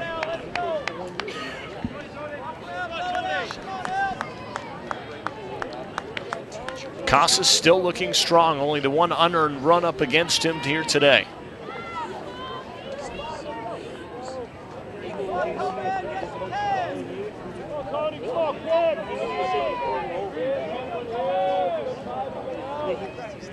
The 6'3", 170-pounder gets a foul off the end of Audino's bat. 1-2.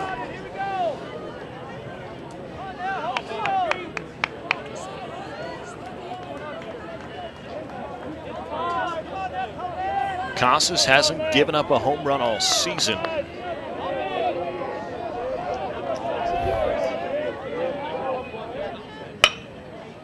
Audino sends one past his third base coach.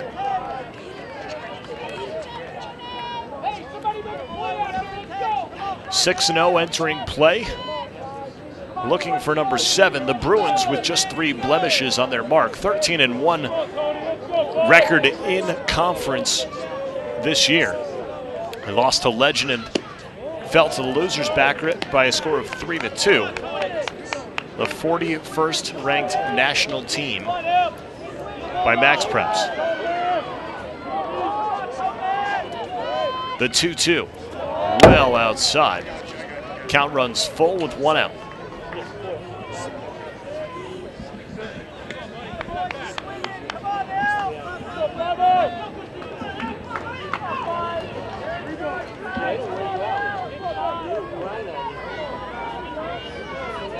Audino worked the count full in the second.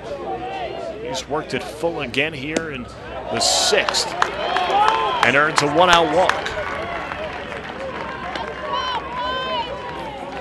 And now the question is, the Falcons trail by a run, is do you put Audino in motion? 1 out and 1 on at the plate for the Falcons. Catcher number 18. Trailing by a run. Haven't really mustered much of anything since the second inning when the run came in. It was Adam Gauthier, the catcher, who touched home plate.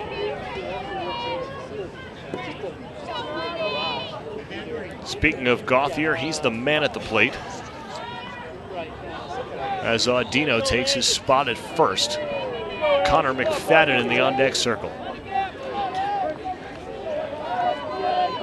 And here there is literally a circle for on deck. Hit by the pitch.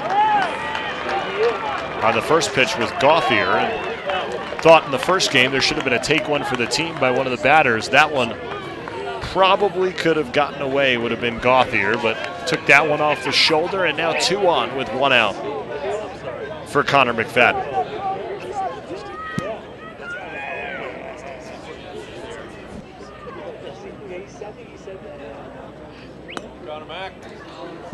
Mark Johnson wants to bring the infield in for a conversation.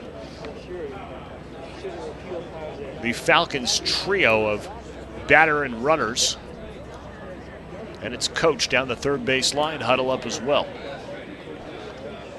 91 pitches now for Casas. Has worked himself into a bit of a jam with a 1-out walk to Audino. And the first pitch, a hit by pitch to Adam Gauthier, as Johnson slowly walks back to his dugout. Gauthier back to first. On Dino to his spot at second. Connor McFadden stepping in after a 2-out single in the 4th inning. He was stranded there after Jordy Smith's fly out to right.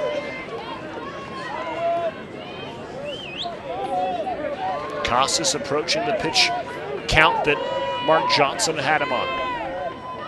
Stepping off the rubber, Casas, little lick to the fingers, kiss to the necklace, and back to action. Highlands Ranch, the black jerseys, the white pants pinstriped. Cherry Creek in the gray uniforms, blue trim, blue hats. Fitting that it's royal blue, as the Bruins have been the royalty of high school athletics in the state of Colorado for years now, and it started with Mark Johnson in baseball back in the early 80s.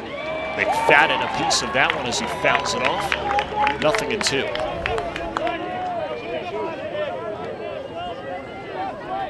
Interesting to see the different style of pitchers here today, both effective. Casas, who throws not nearly as hard as Burr, has given up an unearned run. Burr on the other side, a couple runs in against him, and he's a flamethrower. The 0-2 is wide.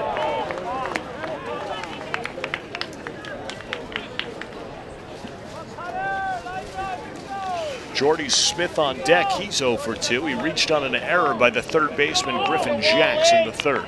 Excuse me, in the second.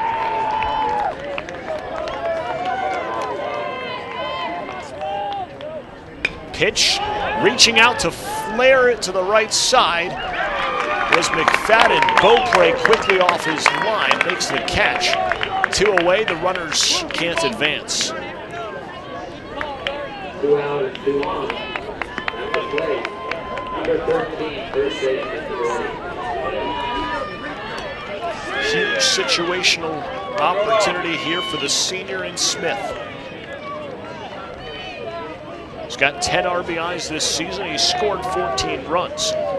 Highlands Ranch in need of getting on Dino to home plate. Casas looks in for the sign. Quick to the plate and strike one.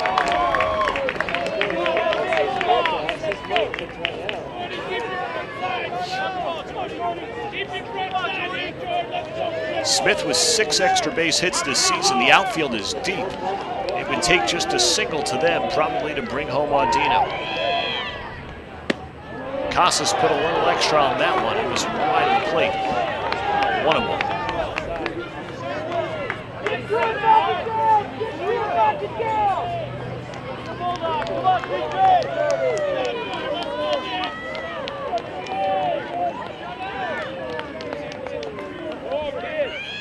Delivering, Smith swings through it, shakes his head. 1-2. Offered at one of those changeups that Casas throws that was unhittable to Smith based on its location. Casas a pitch away from getting out of the jam here in the 6th. Cherry Creek clinging to a 1-run lead here for the right to advance on to play Regis Jesuit as legend awaits for the champion. Ball gets passed on a wild pitch from Casas. Milligan slid over it, went past his right shin guard. Looks like maybe a mix-up between the battery mates. 2nd and 3rd down with a 2-2 count.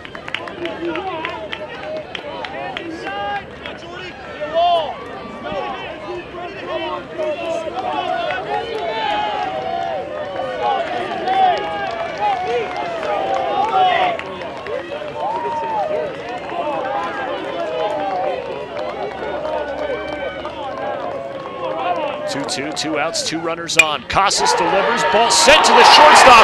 It's dropped off his glove, 1 run scores, and we're tied up at 2. Pitch number 100 for Casas, the dive by Hyder, who contributed offensively. He has 2 RBIs on his single in the 2nd. He couldn't hold on. It squirted away from his glove, and with 2 outs, the Falcons have tied it up. Another look at the dive play there by Hyder. He couldn't keep it close enough to him to make a play. Celebration from Audino as he high-fives Hoffman at home plate. 2-2 the score, 2 outs, still 2 runners on. Casas 100 pitches in.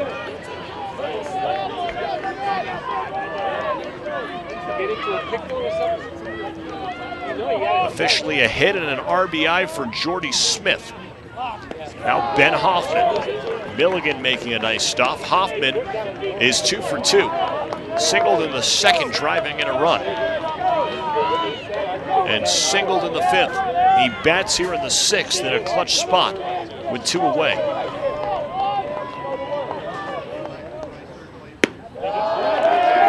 Audino in, Gauthier at 3rd. Jordy Smith, who just had the hit on a liner to short, is at 1st. For Smith, his 11th RBI on the season.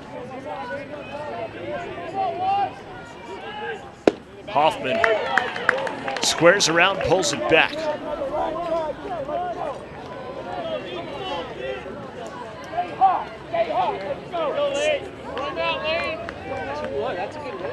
Ben Hoffman has 7 RBIs on the season. The runner off first is running, and he's trapped in a pickle. Casas looking for what to do, throws to the second baseman. The runner back to first, no harm done.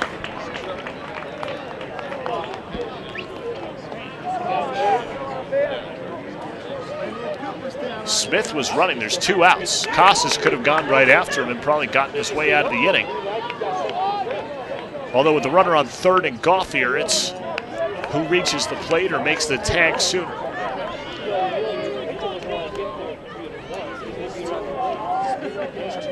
For a guy who's 2 for 2 at the plate, I'd like to have the bat in his hand, see what he can do with it with a couple ducks on the pond.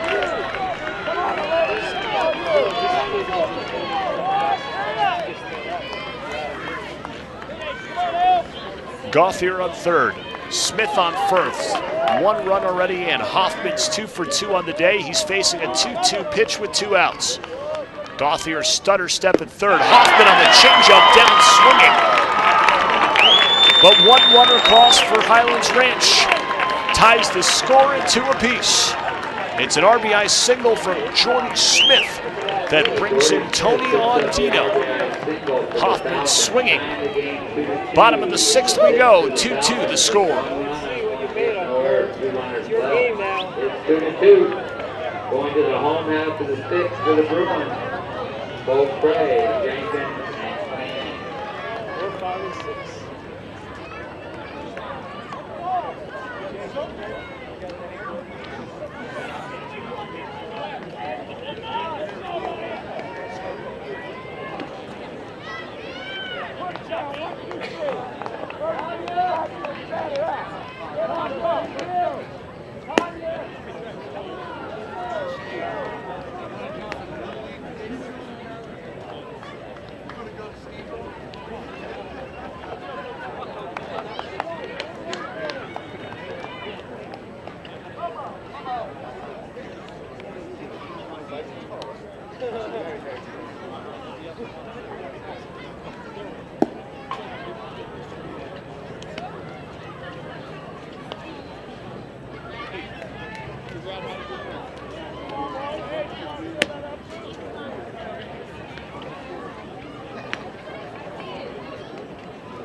Bottom of the 6th inning, we've got ourselves a new ball game as Highlands Ranch got 1 across in the top half of the frame. 2-2 the score. The pitchers, Ryan Burr for Highlands Ranch and Dimitri Casas, have each gone the distance. Scores around CHSAA Baseball in 4A. Broomfield 5-4 victors over Canyon City. They will play Air Academy tomorrow at 10 a.m. In 3A, Lamar a drubbing over Brush, 13-3. Brush plays at 12:30 tomorrow. Lamar plays the winner of Eaton against Holy Family. Here in 5A, Legend waits for the afternoon championship game. I'll be right here on CHSAA.tv.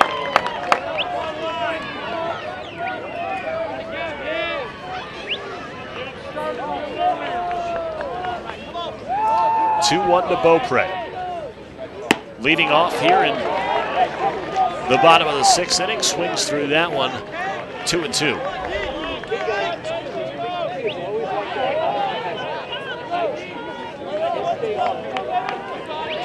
Beaupre strikeout looking to start the 2nd. He struck out swinging in the 3rd.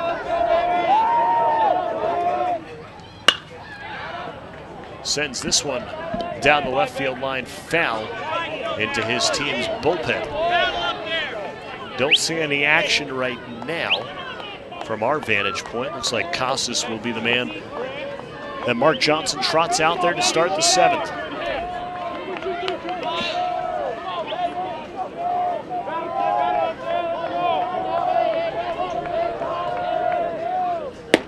Swing and a miss. Beaupre, 3 strikeouts on the day, courtesy of Ryan Burr. 6 on the afternoon overall. Beaupre has half of them as Burr approaches that magic number for him. 7 strikeouts or more in every outing this season. He's got 6 right now to match his jersey number. Jenkins digs in for a look with 1 down. Foul tip, strike 1.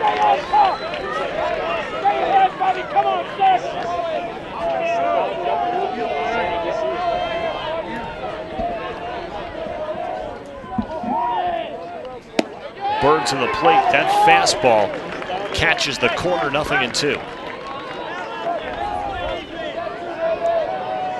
Dimitri Casas had to battle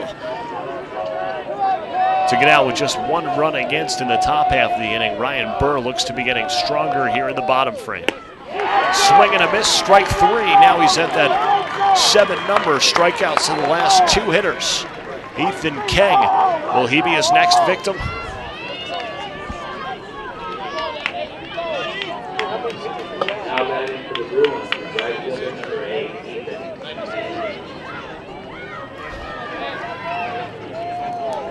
Burr digging in deep. This pitch number 100 on the afternoon. Strike 1.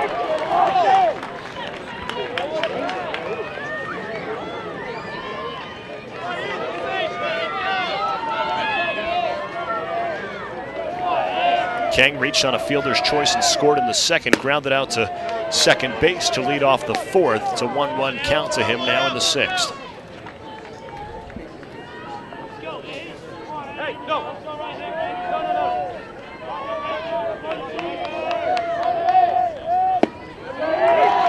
Strike at the knees on the outside corner, virtually unhittable for Kang, strike 2. The 5th inning was the lone inning for Burr that he didn't record a strikeout. He's fanned the first 2 here in the 6th. Kang on the 1-2, down low, 2-2.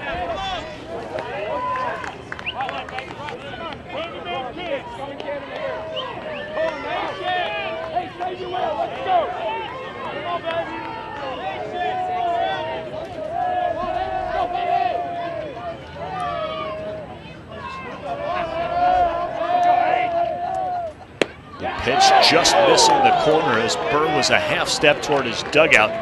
Kang's got it full here with 2 away.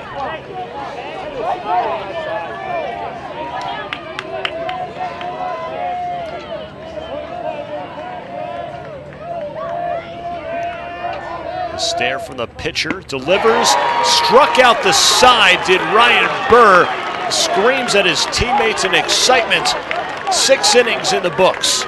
2-2 the score. We head to the 7th. We'll see if anyone can get that go-ahead run. Creek and Highlands Ranch, who will advance on in the 5A baseball playoffs? We'll find out around the corner.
Top of the 7th inning. New pitcher on the mound for the Bruins. Casas goes 6 strong. Gives up an unearned run. And one that was earned, Mason Musto. 6'1", 185-pound senior, 4-0 on the season, a 1.30 ERA. Opponents hitting just 179 against him. 20 hits allowed in 32 1/3 innings for Musto. Half of those came against Grandview on May 5th in the 10-3 loss. So Casas out, Musto in. Want to see how long on the other side Ryan Burr can keep firing.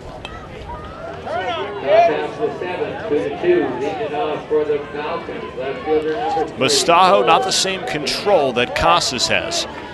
Musto's walked 24 in the 32 plus.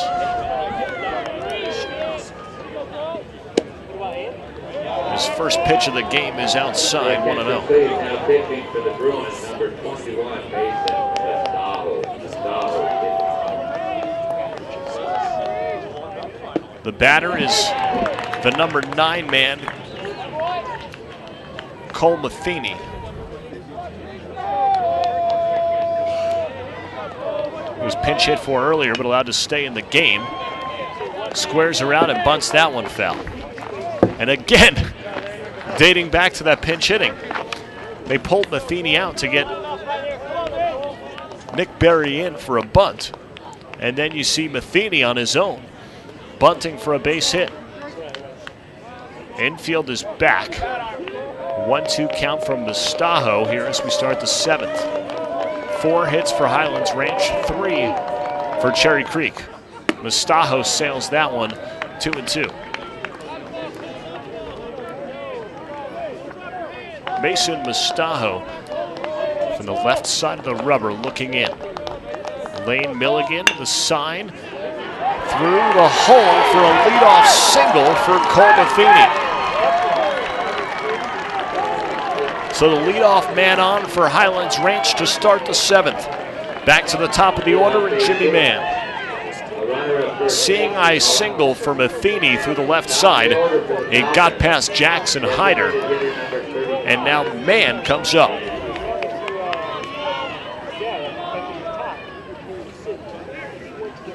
If ever a time to play small ball, and the Creek defense thinking about it. Jacks charging. Both corners coming in. Mann pulls back. Milligan pulls down the throw and decides not to peg to first with Jenkins covering.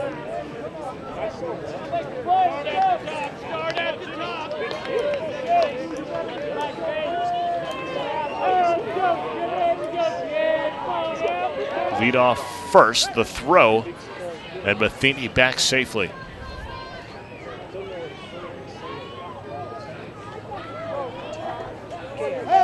Casas hit his pitch count number exactly, 105. That throw nearly getting away from Beaupre as Musto flung it over to first.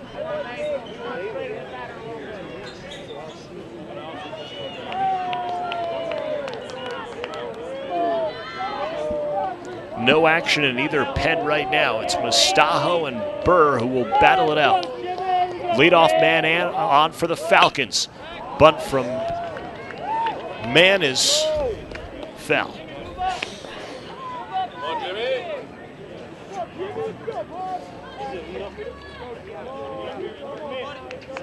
One and one the count on Mann. He's 0 for 3 on the day today. Came into action, a .229 hitter.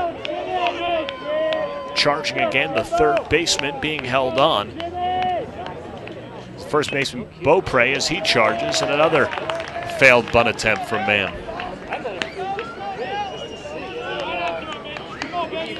We saw that from the pinch hitter Nick Berry in the 5th inning with a leadoff man on in the likes of Ben Hoffman. And now we see Jimmy Mann struggling to get one down. He popped one up, pushed one into the dirt. He's behind in the count 1-2. Doesn't square this time. Mustajo leaves that one up top. On deck, Connor Butler flew out to left field in the 1st. Grounded to the second baseman in the 3rd and 5th innings. Mustajo delivers, man down on strikes, the snap throw to first, not in time.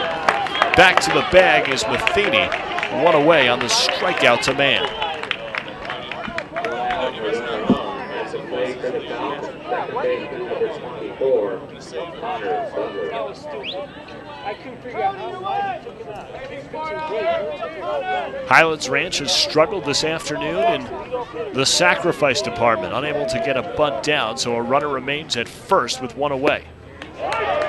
Strike to the left-hander, 0-1.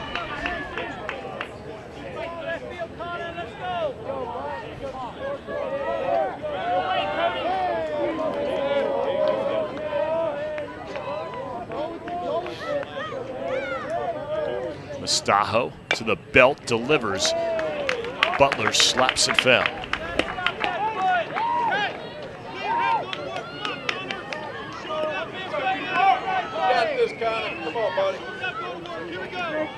Mustajo's given up 12 runs overall, just 6 of those earned, and 1 home run allowed this season.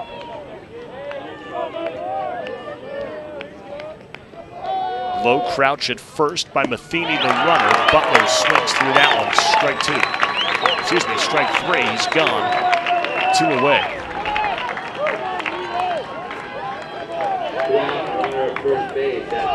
So a leadoff single by Matheny. Back-to-back strikeouts to Mann and Butler. And now it's left in the hands of Michael Cerullo.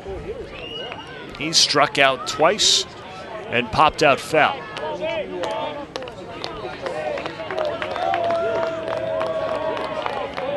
Cerullo with 10 bombs for Coach Kukowski this year.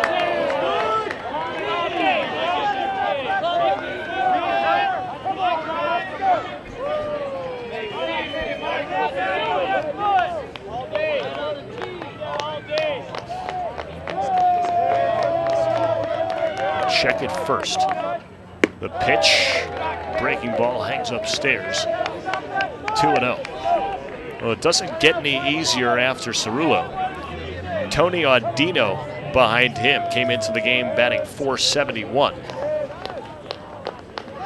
And then Adam Gauthier, just a smidge under 400 on the year. I mean, he knew that the minute he did that, he just whipped his bat.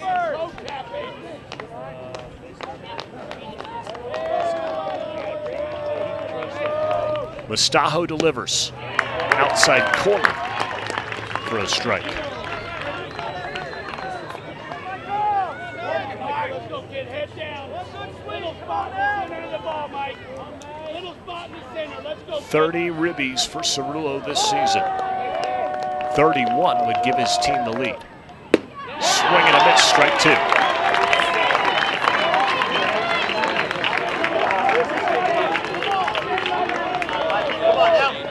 Two and 2, 1 on, 2 outs. Mustajo in his first inning in relief of Dimitri Casas. Time called by the batter and granted by Brent Mullinix.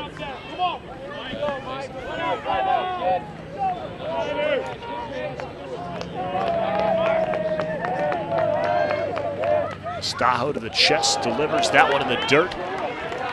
Low, and the count goes full. Runner will be moving with the pitch with 2 away.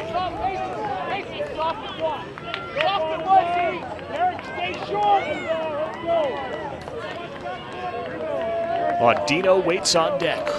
A run for Highlands Ranch in the second, answered by 2 from Creek in the bottom half. A run from Ranch in the top of the 6th. That's where we are, 2-2 the score. The runner goes, ball 4, low and in. And Audino gets his licks.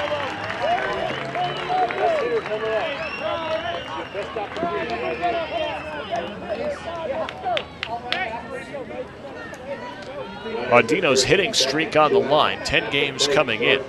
He's 0 for 2 with a walk. He scored a run in the 6th inning.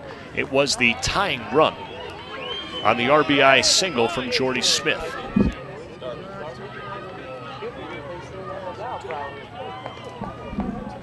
Pinch runner coming in for Cerullo.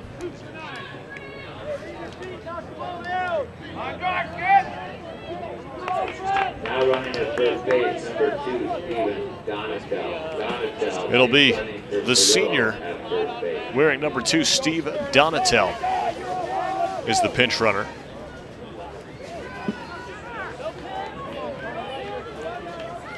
First and second, 2 away. Players from both sides, top step of the dugout, leaning on the fence in front of them. The cleanup hitter at bat. Musto deals, breaking ball, strike 1.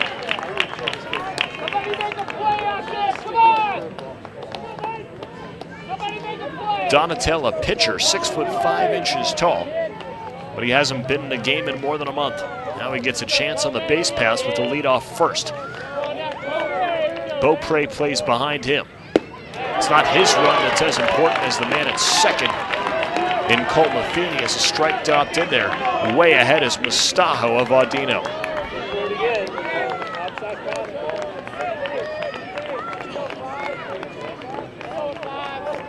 Adam Goffier, if it gets to him, is on deck.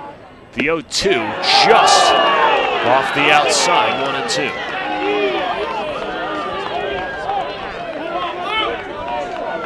Consistent strike zone all day from the home plate umpire. And really no close calls out in the field for the umpires in blue.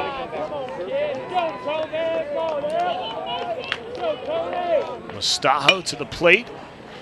Bounding ball to the left side. It's wide of third, and we'll do it again.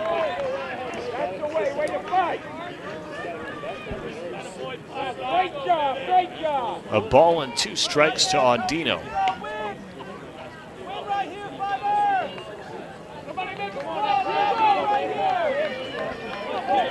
If Highlands Ranch is to win today, there's a chance he could be the one throwing the ball toward home plate tomorrow for the Falcons.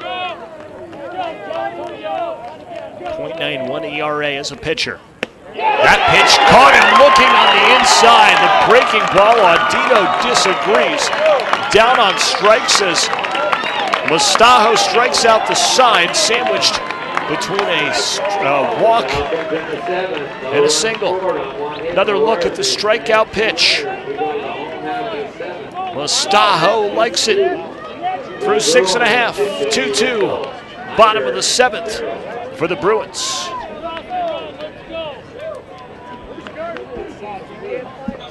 Runners Roost is proud to be an official sponsor of the Colorado High School Activities Association, in which is all of today's participants the best in their quest for a state championship.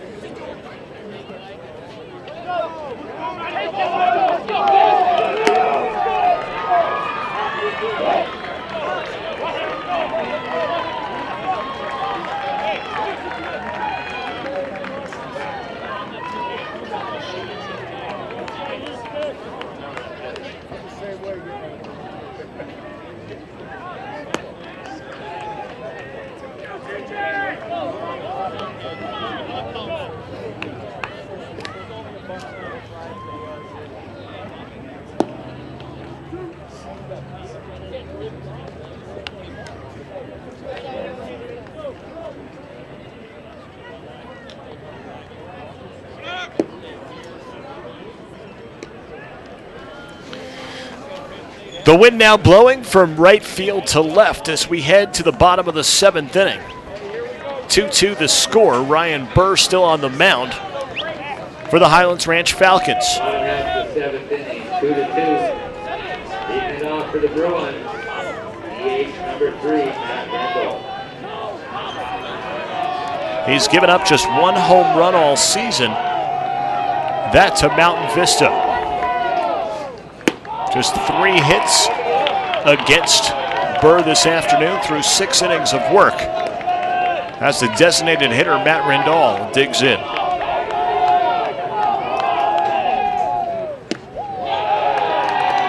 Burr's low and wide and behind 2-0.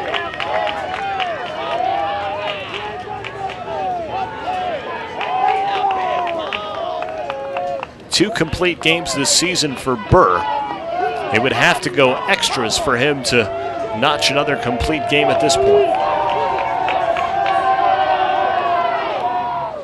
To the plate, a strike on the outer corner with the fastball. And he was gassing people last inning. Struck out the side, the meat of the order, the cleanup hitter Beaupre, the number 5 hitter Jenkins, and the right fielder Ethan Kang. Now it's Rendell, a 2-1 count, swing and a miss, strike 2. Looks like a little bit different Ryan Burr. Maybe he used up some of that adrenaline, that emotion in the 6th inning. Not throwing as hard as he did about 15 minutes ago. Still plenty of gas, though, from his right arm. That one way outside, a full count, as he shrugs it off on the mound.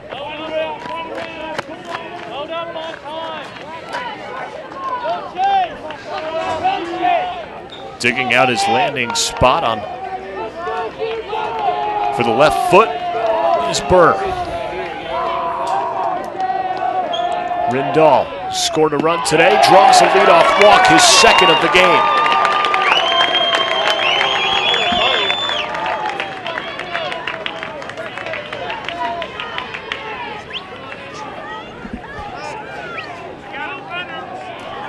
Pinch runner for Cherry Creek.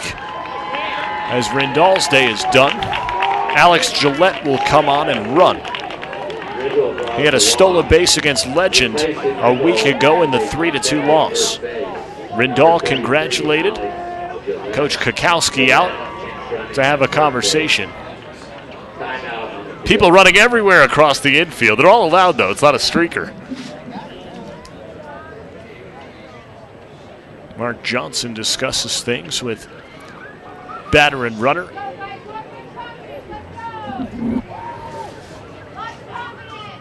Gillette with 3 steals this season.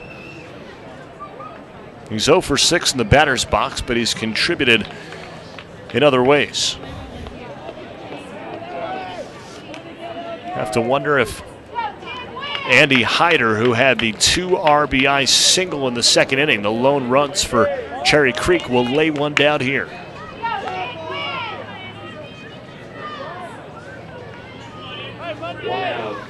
With the runner at first base at the plate. Shortstop number 10. Hyder yet to be retired today. He had the single in the 2nd. He walked on 4 pitches in the 4th. Throw over to check on Gillette. He's back safely.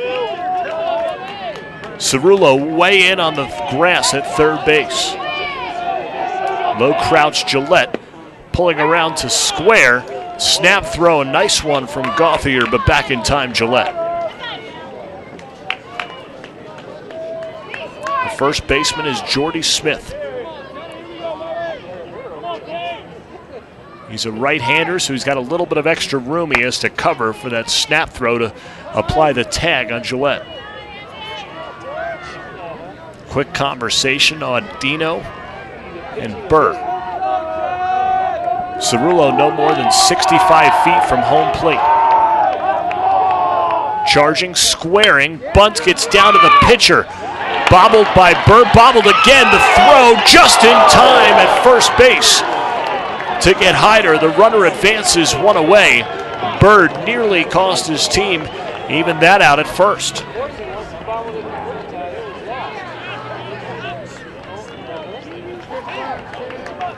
Gillette to second as the number 9 hitter Grant Farrell steps in. He's singled in the second, lined out to the second baseman in the fourth. The Highlands Ranch coaching staff directing traffic in the outfield, telling them to come in. Top of the order awaits. Dylan Muka is the leadoff man for the Bruins today. Right now it's Farrell. 12 RBIs on the season for Farrell. Swinging through the hole. It's covered up by the shortstop. There will be no play as it's cut off by Audino. So a seeing eye infield single to the left side by Farrell. Runners at first and third with one out.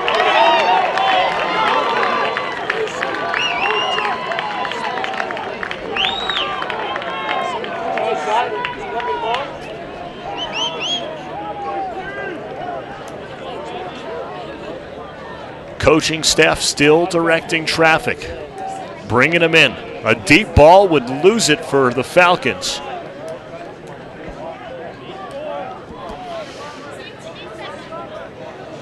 So if there's going to be a sacrifice fly, those outfielders have to be pretty shallow to have any shot at pegging the pinch runner Gillette at the plate.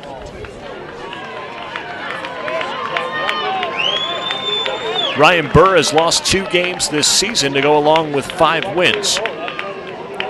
Back at first base is Grant Farrell, who's 2 for 3 on the day.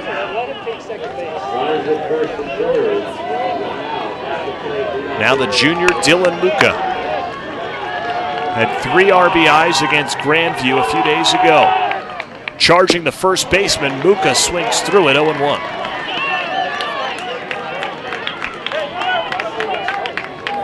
Ryan Burr with questions to his bench as the infield is in. First and third, 1 out, 2 on.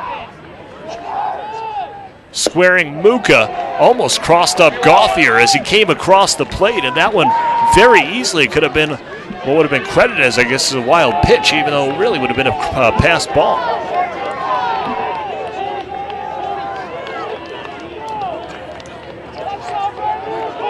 Muka with that wide open stance.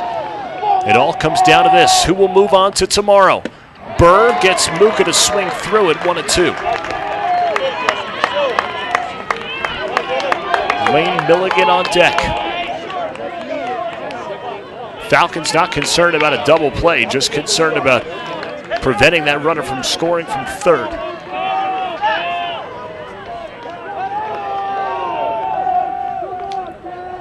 Burr with the pitch. Bottom 7th, that one well off the plate, 2-2. Muka looks in for the sides.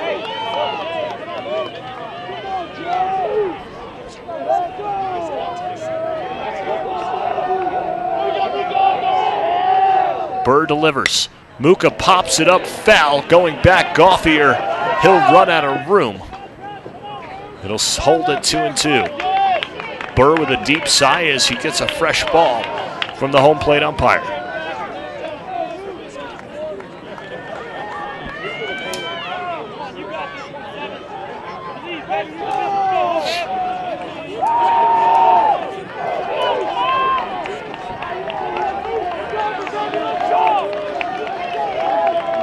One in the second, one in the 6th for Highlands Ranch. Cherry Creek's lone runs came in the 2nd inning. One here would send them on to the next round. Burr delivers, Muka. Enough of a piece to foul tip it straight back into the cage.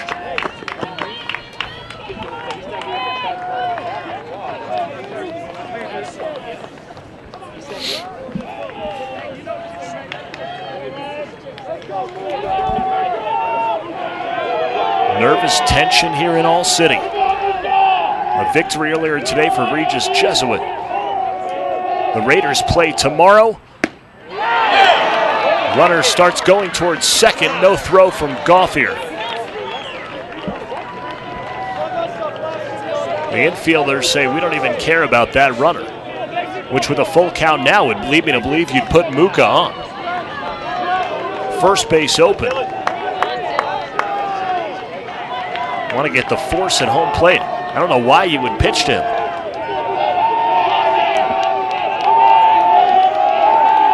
Burr, the pitch. Ball 4. That one might have been the intentional free pass on ball 4 to see if Muka would offer. So bases full of Bruins. Lane Milligan a chance to be the hero. He walked in the second inning and is 0 for 2 officially. A ground out and a flyout. Alex Gillette, the pinch runner at third. Grant Farrell, after an infield single, is at second.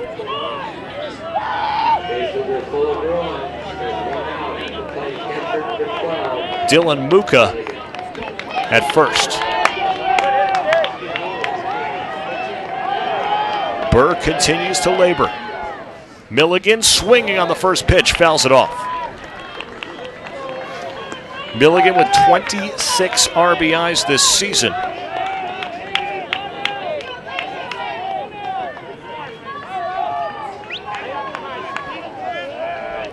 The junior with a chance to be the hero. Just one away here in the bottom of the 7th.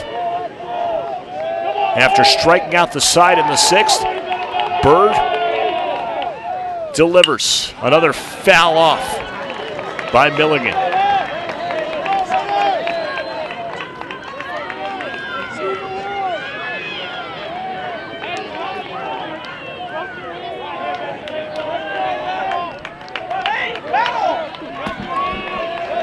(0-2) to the Bruins catcher. Pitch number 125 of the day for Ryan Burr. Infield, way in, fouled off once again.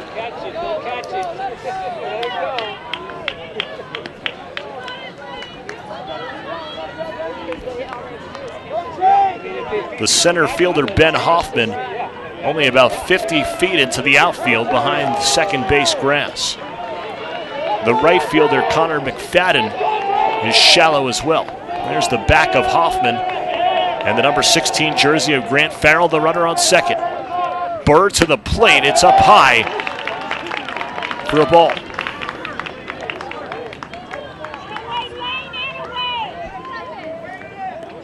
Gauthier with a conversation.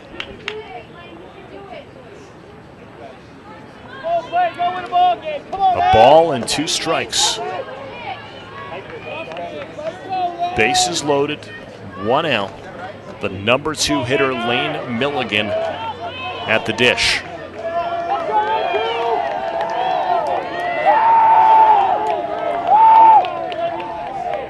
The delivery is inside on Milligan, 2-2.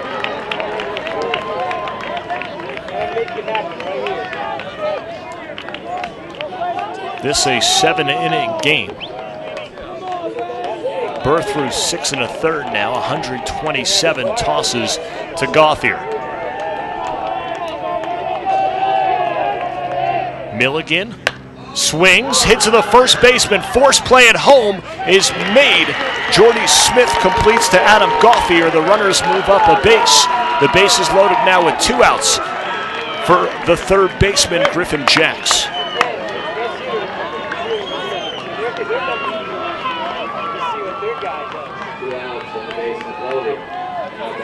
So Alex Gillette, the pinch runner, is gunned down at the plate on the force. Farrell now the runner at third. Muka at second. And Milligan at first.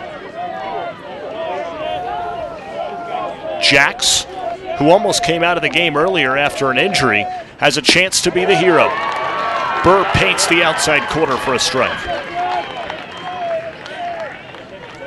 Jacks without a home run now in 9 straight games. 36 RBIs on the season. And he's got a hit in 3 tries here today. The 0-1. Fouled back. 0-2. Gauthier once again to discuss with Burr.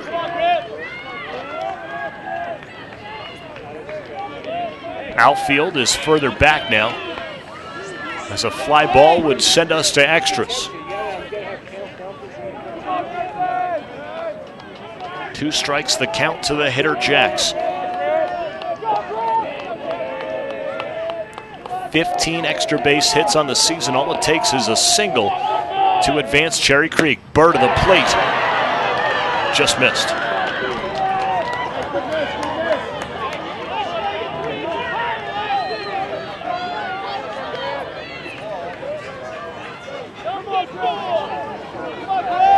It's senior pitching, junior batting. Burr high again.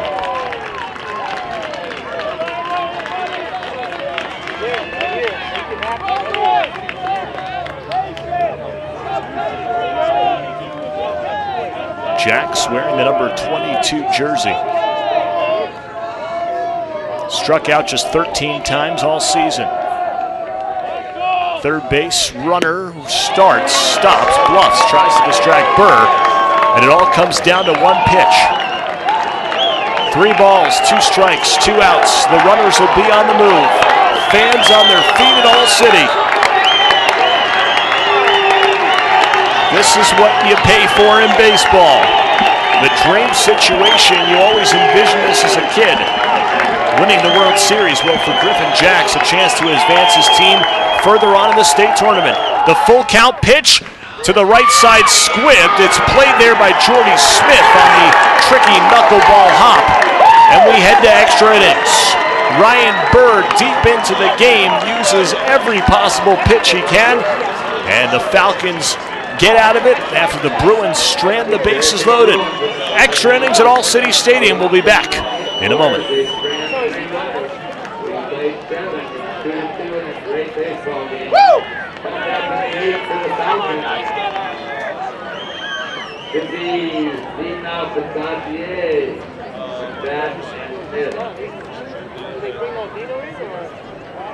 got to get through this game. I mean, the heck with tomorrow. You got to get through here.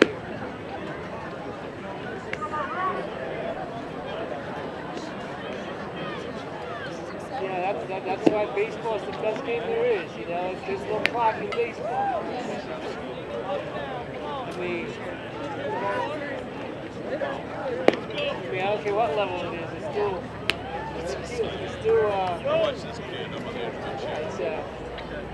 You get a good game. I mean, it's nothing like postseason game. The only thing that comes close is overtime. To captivate you. Yeah. And that's the only Especially thing. if you're sitting in the class. I mean, watching it on TV, I mean, it just captivates you.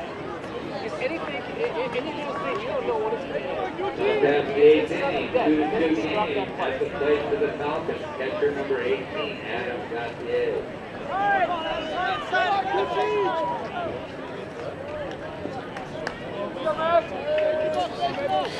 Extra innings, bonus baseball here at All City Stadium between the Falcons and Bruins. Ryan Burr strands the bases loaded on a full count pitch that was squibbed down the first base line off the bat of Griffin Jacks, harmlessly to Jordy Smith.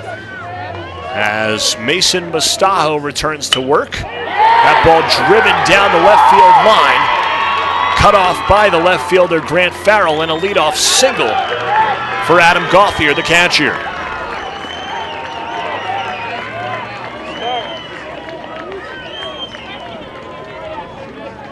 Gauthier has reached 3 times today, a walk, a hit by pitch, and now his first base knock.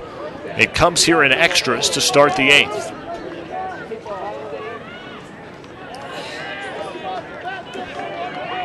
Connor McFadden digs in, a single in the 3rd, 1 for 3.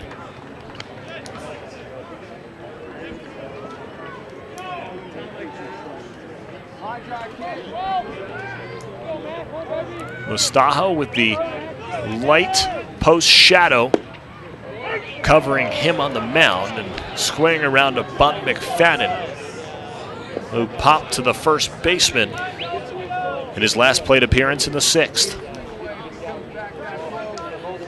The Achilles heel today for the Falcons has been getting down the bunt, and if that's truly the desire of McFadden and his coaching staff, really struggle with it as he lays off the ball low and away.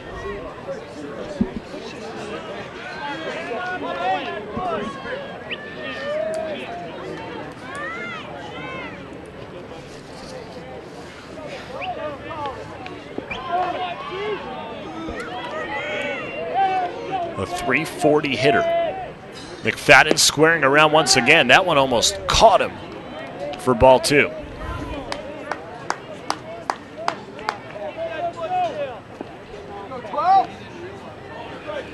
Two pitchers warming up in the Highlands Ranch bullpen. Squaring around again, McFadden. That bump goes over the head of 2 Bruins. The dive play with the bare hand, neither one of them can get there. And somehow a bunt becomes a single off the pop of McFadden. That's the most bizarre bunt single on a pop-up I think I've seen in my life as we get another peek at it. I was afraid, I think, that ball was going to be called a strike. And the dive from both Musto and Jax. And Connor McFadden's got to be breathing easy now as he's on first base. The runner advancing in Gauthier to second. So 2 on, nobody out here in the 8th. Let's see how aggressive the third pitch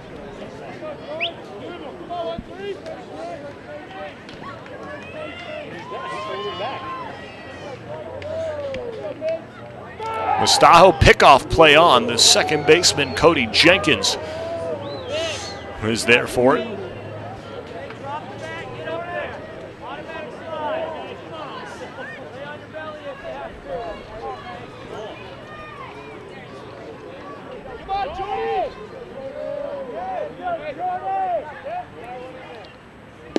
Swing and a miss.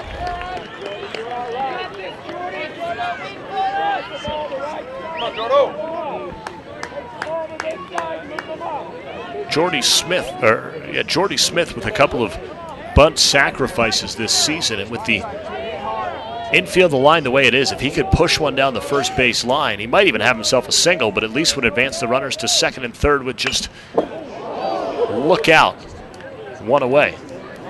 Straight at Ben Hoffman on the foul ball. He jumped out of it in the batter's box.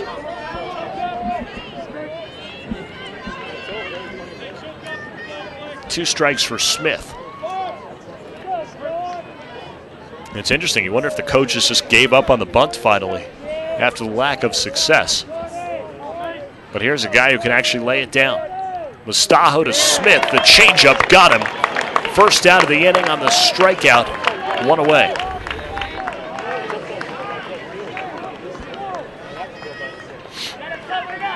Hoffman struck out in his last at bat in the 6th inning. He had 2 singles to start the day, including an RBI in the 2nd. He was stranded at 3rd in the 5th. Now batting in the 8th in extras in this 5A semifinal.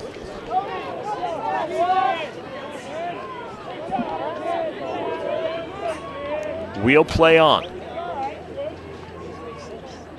And Musto steps off, trying to see if they can pick something up from Hoffman. And in this situation, I don't know why you would bunt. To move runners over to make it second and third with 2 outs. If you get it down.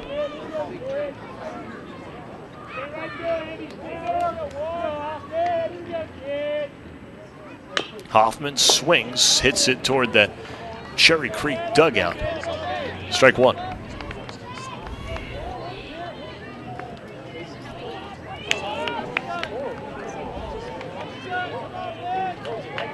Gauthier started the inning with a single down the left field line. McFadden on a popped up bunt gets a single as it lands between or just over the head of the outstretched reach of Griffin Jackson, Mason Musto. A strikeout by Jordy Smith, and now Ben Hoffman looks at strike 2.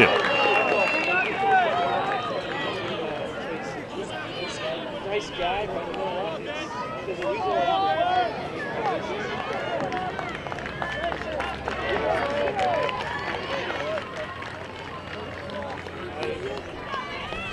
Hoffman wanted time, Musto wanted time. Now it looks like they're both ready. Gauthier off second, McFadden off first. The 0-2 is in the dirt. Good block there by the catcher, Lane Milligan. 1-2.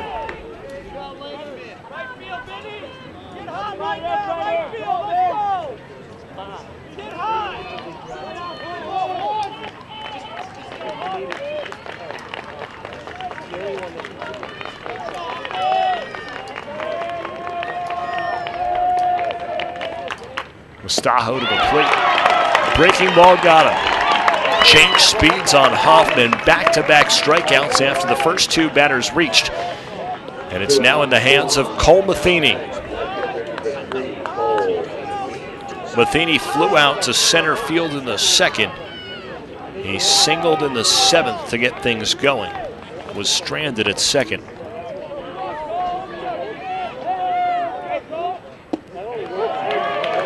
Breaking ball finds its way in, strike one. Outfield deep on the corners, a little bit shallower in center. It's 340 down the lines, 360 to the alleys, and 380 to the flagpole in dead center. Change of speeds again from Musto as he drops that one in. Strike two. He's really keeping the hitters off balance with about 60-mile-an-hour breaking stuff toward the plate.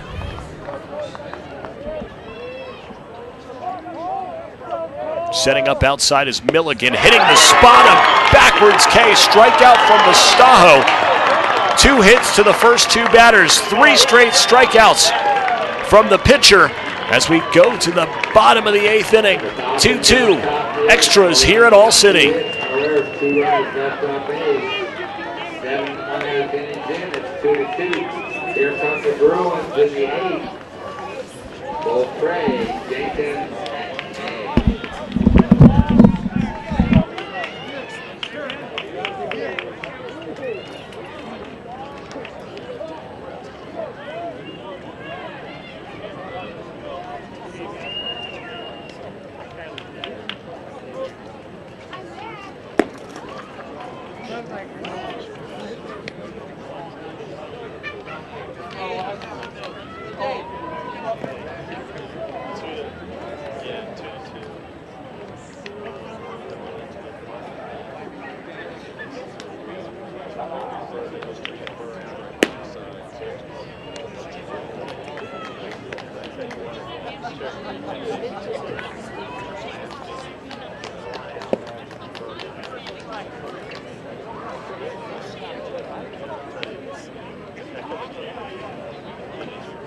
Your attention please, defensive changes to the Falcons. Now pitching, number 5, Tony Adino. Moving from second base to shortstop, number 24, Connor Butler. And entering the game, playing second base, in Ryan Burr's spot, BDH for number 15, Austin Smith. Smith, second base.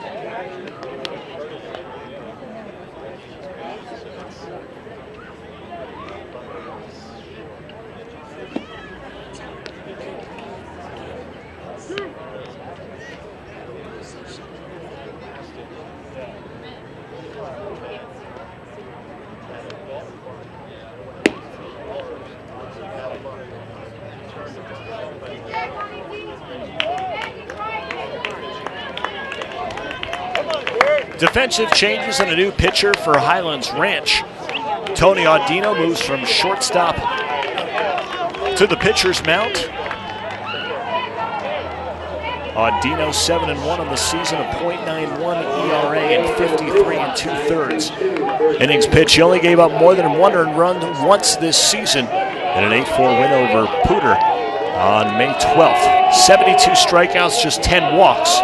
He's replaced at shortstop by the then second baseman Connor Butler, and Austin Schmidt enters the fray at second base wearing number 15. The batter is the cleanup man, Derek Beaupre. 3 strikeouts, 1 looking today, and a swing and a miss.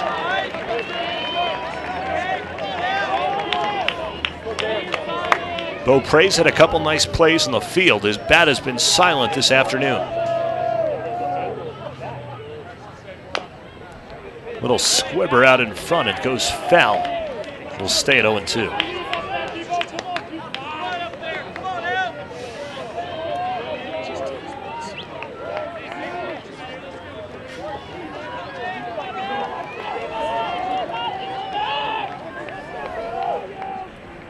Audito wings in. That one into the stands. Opponents hitting .237 against Tony Audino. He's allowed 7 earned runs this season. That one outside. Beaupre, a pitcher in his own right. He's pitched in 6 games. Right now it's his bat that needs to do the talking. Popped up, shallow center. Coming in, the center fielder Hoffman, he makes the catch as Connor Butler was battling the sun. So Beaupre 0 for 4, 3 strikeouts and a flyout. A lazy fly ball to center.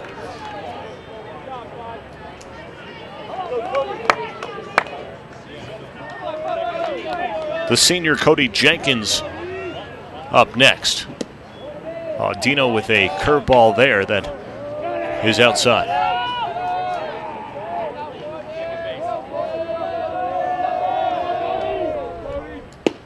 That one catches the corner.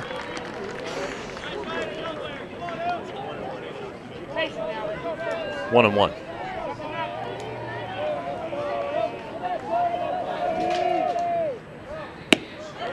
Wide again, 2-1 from Audino.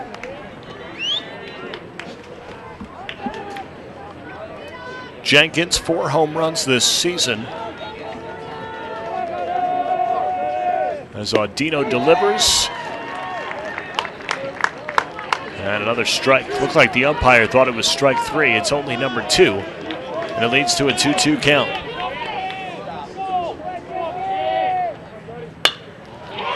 Flare to right. That one will drop in front of the right fielder, McFadden. Loses his footing, regains it in time to ensure Jenkins remains at first. So a 1-out single from Jenkins, his 2nd time reaching base and first hit of the day. Ethan Kang comes up with a runner on.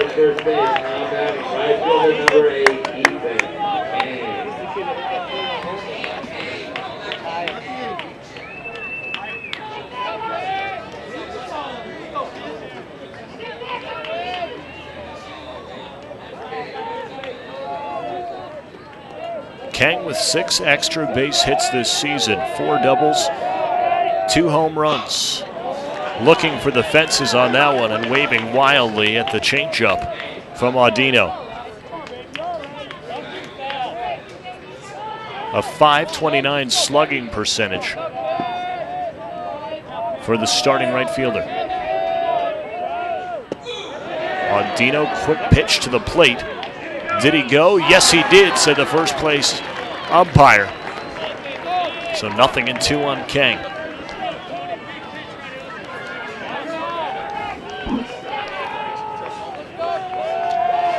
Audino with an interesting motion. It's kind of a quick pitch each time. As soon as he brings it to his chest, just as I say that, he doesn't do it. That one sails wide, 1-2. But you'll see if he wants to get rid of it quickly. The umpires are letting him and not making him come set for long at the chest.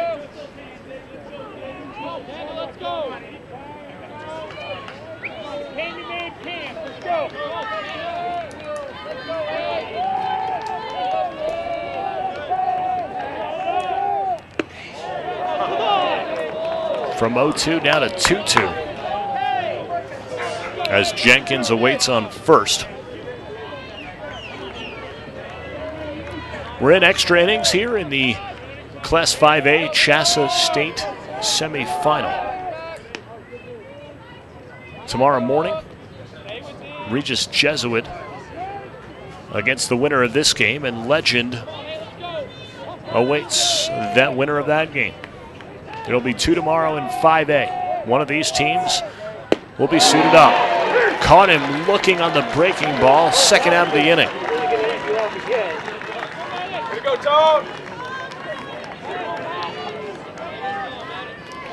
It's all up to the designated hitter, Matt Rendall, as Kang was tied up. Couldn't pull the trigger. Rendall's 0 for 1. He's walked twice. To the right side and through. Played there by McFadden. Station to station baseball as Jenkins goes to second. Rendall now has reached 3 out of 4 times this afternoon.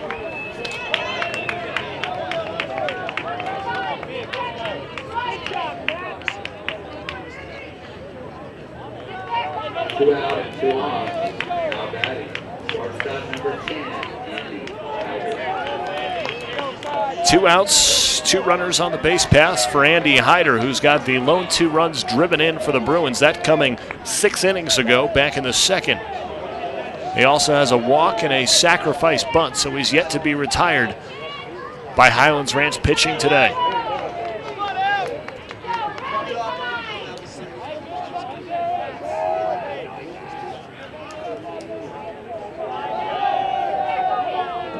Jenkins will lead off second. Rindal scampers from first. Audino sends the first pitch for a ball.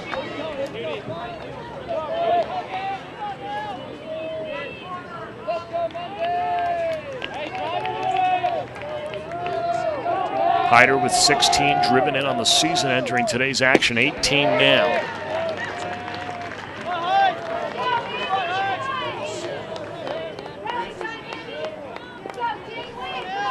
Ryan Burr went 7 strong for Highlands Ranch. He's replaced by Tony Audino.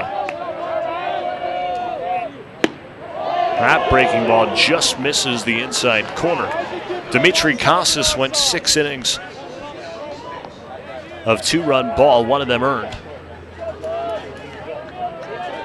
And he was replaced by Mason Musto. This is where we sit right now, bottom of the 8th with 2 out, 2 runners on, a 2-1 pitch. Hit in the air to left center field. Going after it, the center fielder, Ben Hoffman, it's out of his reach. The Cherry Creek Bruins move on to the next round of the 5A state championship. A game winner in the bottom of the 8th inning from Andy Hyder.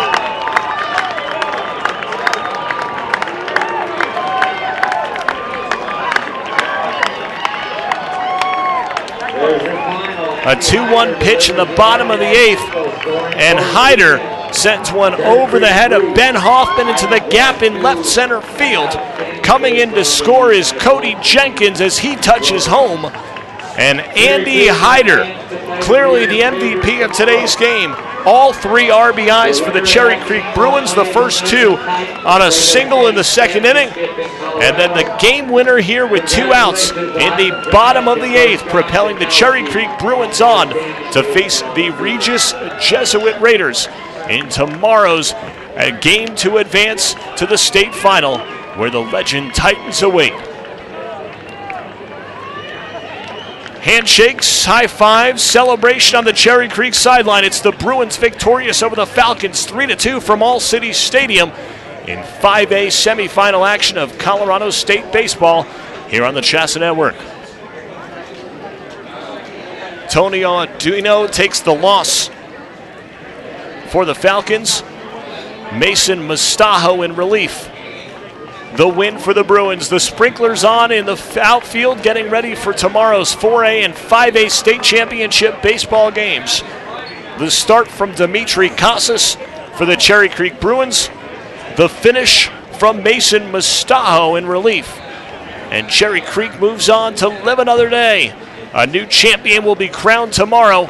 The fantastic, superb pitching career of Brian Burr, the senior, comes to an end as he heads down to the land of the sun to pitch for Arizona State at the next level.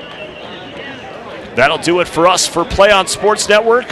For my statistician, Brian Tatum, I'm Josh Gross saying so long from All City Stadium.